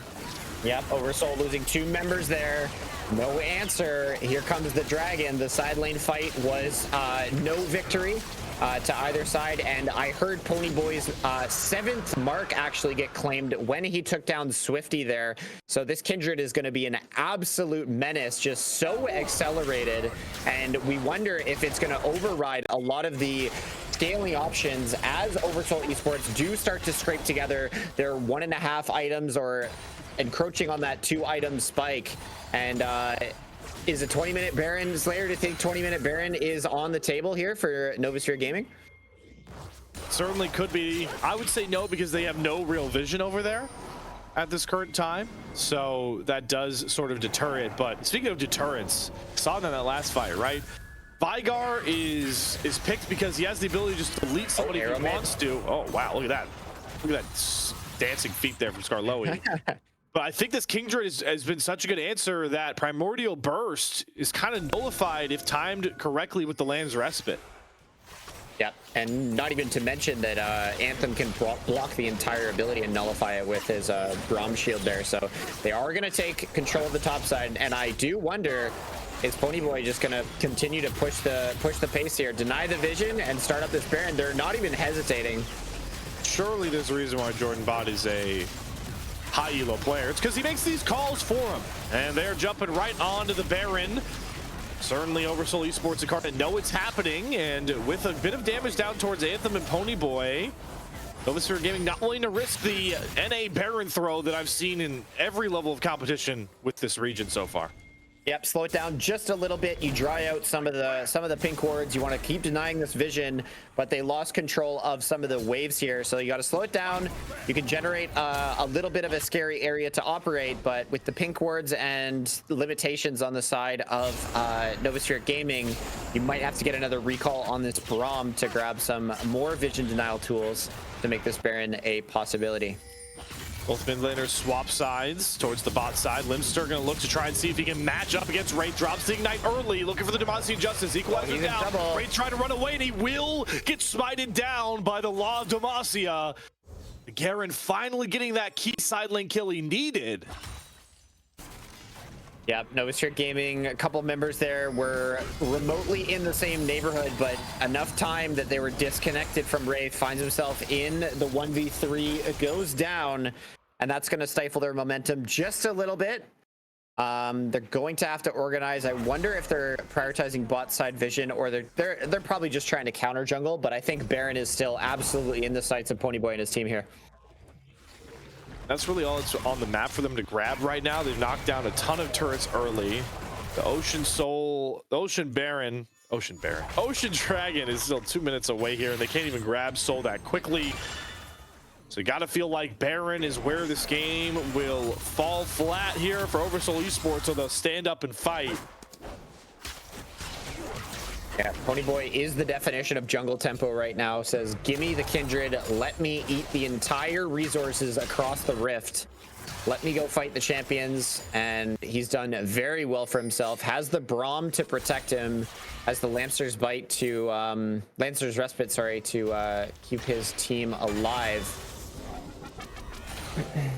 Gotta sing the praise of guys like Neofix, who have been a part of a lot of those plays, you know, around the map, and is quietly 4-on-4 on the Silas, who can also really opens a lot of these fights. I like that he went the route of Aegis as well, because now he has those full stacks, and he has a lot of extra survivability in those extended fights that you'll always get with a Kindred on your team.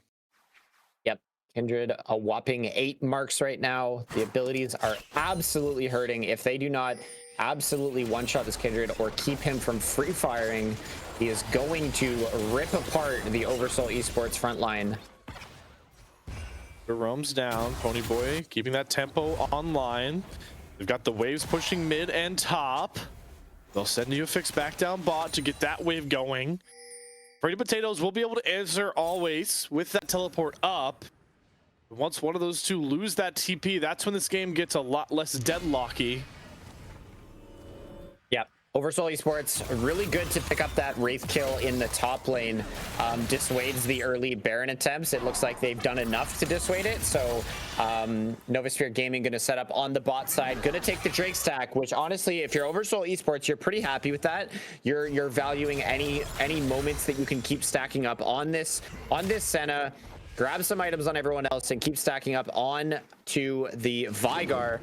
They need to hit some major breakpoints so that when these fights break out, somebody will actually die. But you're seeing them actually go for a bit of a desperation Baron. Neofix TP.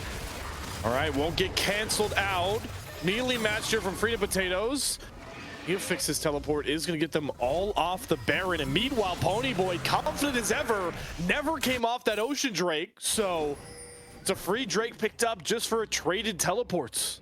Yep, a little bit of a desperation moment for OverSoul Esports. It was kind of a good look. They did get the teleport as sort of payment because Wraith does not run TP, so the lane prio bottom is going to be of contention here with this Baron very much alive.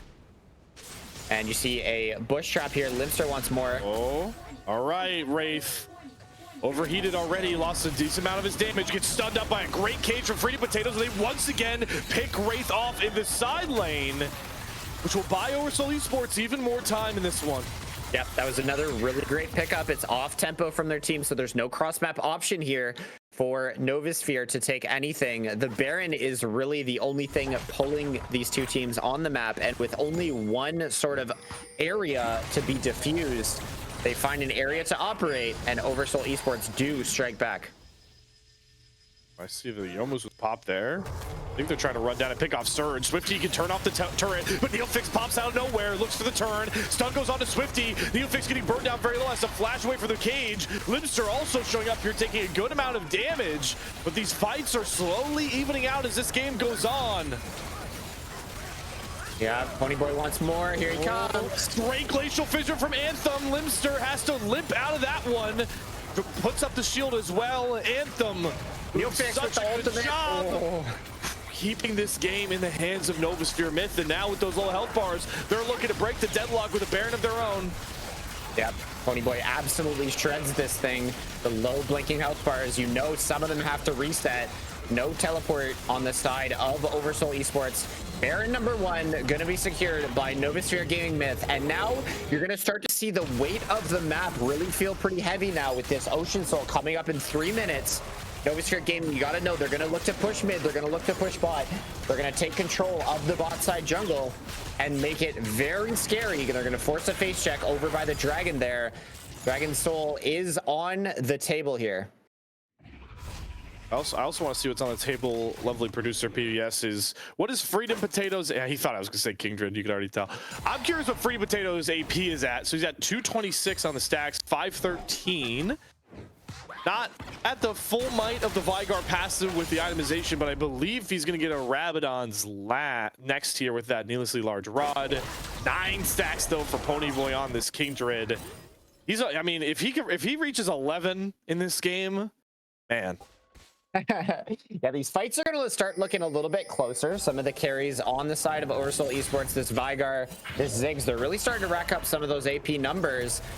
Their abilities are going to start threatening the health bars in a meaningful way, but with that Kindred ultimate and the Braum just blocking so much of it, we're gonna have to fight these fights in a very crisp, clean way. And I don't know how exactly they're gonna be able to withstand just the sheer force that is a 7,000 gold lead coming into this Soul situation. We're gonna have to fight here. They're already starting to fight for a vision line, which they don't get very far up. No real top lane side pressure right now. Neofix trapped in that cage, is going to get rooted up, but should be able to stay safe. Limster is going to split towards this top side, and he's going to force Wraith to answer. So they're going to get that 4v4, but not a ton of pressure generated yet with this Baron from Novasphere. Yeah. OverSoul Esports do need to push the pedal to the metal almost right now, though. The threat of an Ocean Soul, there is 0 healing reduction that has been purchased up by OverSoul Esports, so these fights are hard. They're about to get a lot harder if they can't command a lot of map control in the next minute here. Done a good job at least making sure the Baron doesn't bring significant gold over to Novasphere. They're still down nearly 7,000, but with their scaling factor, don't hate to be in that spot. The key thing, like you mentioned, is that vision line control. They are slowly losing it. They have virtually none, even in their own jungle. Once that bot wave gets shoved up right on time with Ocean Soul dropping on, they're gonna have to walk into somewhere very, very not comfortable. That is an extremely early Garen ult from Limster. Wow. Not sure what Limster was thinking there. Burns the flash and the ultimate. Oh my god, where did Skarloey go? Skarloey just fell over as well. Oh my gosh, and Free Potatoes, look how low he got after losing a trade to Neofix. And Ponyboy with all that range doesn't care about a turret, doesn't care about a cage. He's just running forward all on his lonesome. And the back-breaking plays here from Novasphere, I give themselves even more room. Yep, OverSoul going to be pretty frustrated on that one. They feel the pinch, they feel the pressure. You notice the all-in the top lane likely motivated by just the absolute dire feeling that is this Kindred and the Braum combination. Like, how do you kill this guy? He's got all the marks, but here comes Swifty, and it looks like they're not going to be able to find anything. Sola is falling, so healing reduction is going to be mandatory here. Neofix wants something. All right, they get trapped in the cage, though. I don't like this play at all. Anthem having to actually flash out. Swifty Stormbringer over the top will get the kill. The Lamb's respite a little bit too late. Now Ponyboy having to bail out of the play as well. Garen and Volley chasing him down. Flash forward, they get the stun. This would be a massive kill for OverSoul Esports Incarnate, but Ponyboy still able to jump away, looking for those resets. Swifty and Limster barreling down will smite him through. The soul secured, but at what cost for Novasphere Gaming Myth? Just a massive glimmer of hope. Just more than all the windows and doors just opened for OverSoul Esports here. They absolutely have turned this game on its head.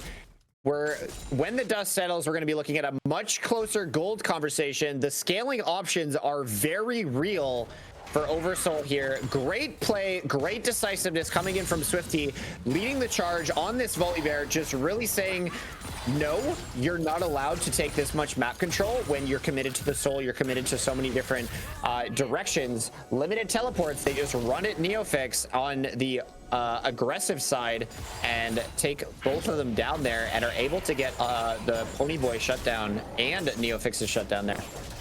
Yeah, the two most valuable for sure. Gold lead a little bit closer. They have 3 items, both death caps on Matt Stat and Freedom Potatoes, who now garner a lot of respect in these fights. If they aren't unable to get blown up or picked off on the sides. We're visiting that conversation we started having in game number 2, Jordan Bot, where I don't know about a 5v5 anymore for Novasphere. I have a feeling Ponyboy is going to run straight in, and I have a feeling he's going to be very hard to kill. So, fair points. When in doubt, look towards Ponyboy's tempo, because that's the one misplay that they made in this game. It was Neofix going in without Ponyboy anywhere near the area, right? And that's been the hiccup in this game. But other than that, Ponyboy has been leading the charge in the most commanding way that you possibly can on a Kindred. What these guys I set on next is the next Baron to spawn. Immediate teleport here from Neofix. They know that they have the man advantage with Limster teleportless in the bot side, so they're going to look to burn this down. Swifty's going to have to put on his steel pants to really save this one. Has the Stormbringer going in, and he steals it away for OverSoul Esports Incarnate. He should end up paying with his life as Neofix jumping forward, finds Freedom Potatoes and Skarloey. But at least for now, the Baron not going to break the game open for Novasphere. Yeah, one more window opens here for OverSoul Esports. Swifty with a very clutch steal. The Limster and Matstat going to be pushing down mid lane just to dissuade what's going on up here. Ponyboy very upset about losing that Baron. Going to push the issue regardless, but the Baroned up minions is going to make this siege a little bit trivial. You'll see Wraith recalling and catching the mid wave, but the siege is actually working a lot better than I thought it would. They're knocking on the doors of the base. And Matstat did get close enough to drop the wave down, so it will end up being 2 inhibitors lost. And with the steal really putting a chink in the armor for Novasphere, they actually end up gaining more pressure than I thought they would. Yeah, Swifty keeping them in this in a big way here. And Novasphere Gaming gonna grab all the jungle camps, all the buffs that you could possibly can. Gonna look to recall. It's that bot side centric focus that they're gonna see from them. They're gonna look to push out a couple waves, but then this Elder Dragon is gonna be the next area of contention. But Swifty is gonna be happy grabbing that one that keeps his team into a contention where a Elder Dragon team fight or an Elder Dragon steal attempt is even possible. Because before everything that just happened, where Neofix gets a little bit over aggressive on the Silas, gives over a massive shutdown, a lot of this was not possible. I don't think Novasphere Gaming Myth thought they'd be in the game at 35 minutes with how the early and mid game went. But here they are. And it's not like, I do want to give some onus, right? It's not like last game where they pick champions that I think are actual literal crap at this point in the game, right? It's not an Elise, got a Kindred, you got an Ashe, and a Silas that certainly can brawl. Neofix likes his odds up against Limster, has Demacia Justice stolen, doesn't land the Abscond of Duck, but Ponyboy is here to get him to chase down with the slows. Limster looking to just go 1 for 1, but he can't even get that. Shut down over to Neofix. More pressure towards this top side. Yeah, Limster said Demacia, Neofix said absolutely not. That fight was absolutely lore accurate. as we see Novasphere piling down the top lane, but Elder Dragon is really going to pull both these teams into that quadrant of the map. So we're going to see some resets coming through as we're taking account. It's only a 5,000 gold lead, but 11 kindred marks. Oh. Can we get a Senna stack check, because we need to take account of who is really online. 94 souls on the side of Carlos Senna, way down from what from where he would like to be here, but still a playable fight. They're still in it. Swifty with his clutch Baron Steel has kept them in this to this point. Elder Dragon spawning in 20 seconds, and OverSoul Esports absolutely need to muscle control, but Scarlet is in so much trouble. Look at the damage. He nearly burns to death off of one equalizer in the right spot. Lipster just now is respawning, but Scarlowy, he's completely out of this. He's gonna have to hightail it all the way down, and this is gonna be a 4v5. Yeah, Wraith on this substitute has just been doing so much this series, start to finish. Swifty is gonna maybe get caught out and defused here. He's gone. Dead. That's it. That is virtually the game here. It's gotta be a hero steal, but nobody can even get close to the Elder. Lipster's gonna get caught by the Braum passive and fall. The Elder to fall next. Everything falling in order. Novasphere Gaming Myth were pushed to the brink of extinction, but they've risen from the flames and into the Phoenix that will get them a spot in playoffs, coming reverse in the best of 3 to take down OverSoul Esports Incarnate. Yeah, Novasphere Gaming not done with the ADL. Oh, as I say that, Neofix going to get sent back to spawn, but Ponyboy absolutely a commanding presence all night long. Gonna knock down base tower number 1, gonna knock down base tower number 2. Elder Dragon popping on Freedom Potatoes, and they're gonna take the series. What a bounce back. What a way to close out week number 6. Novasphere Gaming Myth will now move up to, I want to make sure I have this right. They will move up to 4-2 with this 2-1 victory. Iridescent Dawn Hydra, depending on how their matchup goes, as they're holding the 4th spot, could potentially be out of playoffs. And this makes week 7 look oh so delicious for a ton of our matchups that we've got to decide to pick on, Jordan Bot. Yep, lots to look forward to, but honestly, tonight was an absolute banger. I don't even want to talk about MVPs, because the entirety of Novasphere Gaming Myth, from top to bottom, Wraith coming in, withstanding the storm of the counterpick matchup, substitute, moved starter for tonight, and absolutely performing. Masterclass in the Mordekaiser, great effect on the Rumble here, commanding lead from early game to late game. Ponyboy, the most explosive player, I have to say, borderline psychotic when he's just diving towers as Kindred and Elise and everything. Not afraid of death, and not afraid of any adversity. Neofix, solid night. V-Surge, honestly, just a role player on the team. A lot of great arrows, a lot, like, really great effect from him. And then Anthem on the roams, absolutely making it so Swifty could not breathe from game 1, game 2, game 3. Shout out to all the support mains out there that like the roaming style, and just great League of Legends coming in from Novasphere Gaming Myth, commanding lead and taking the series.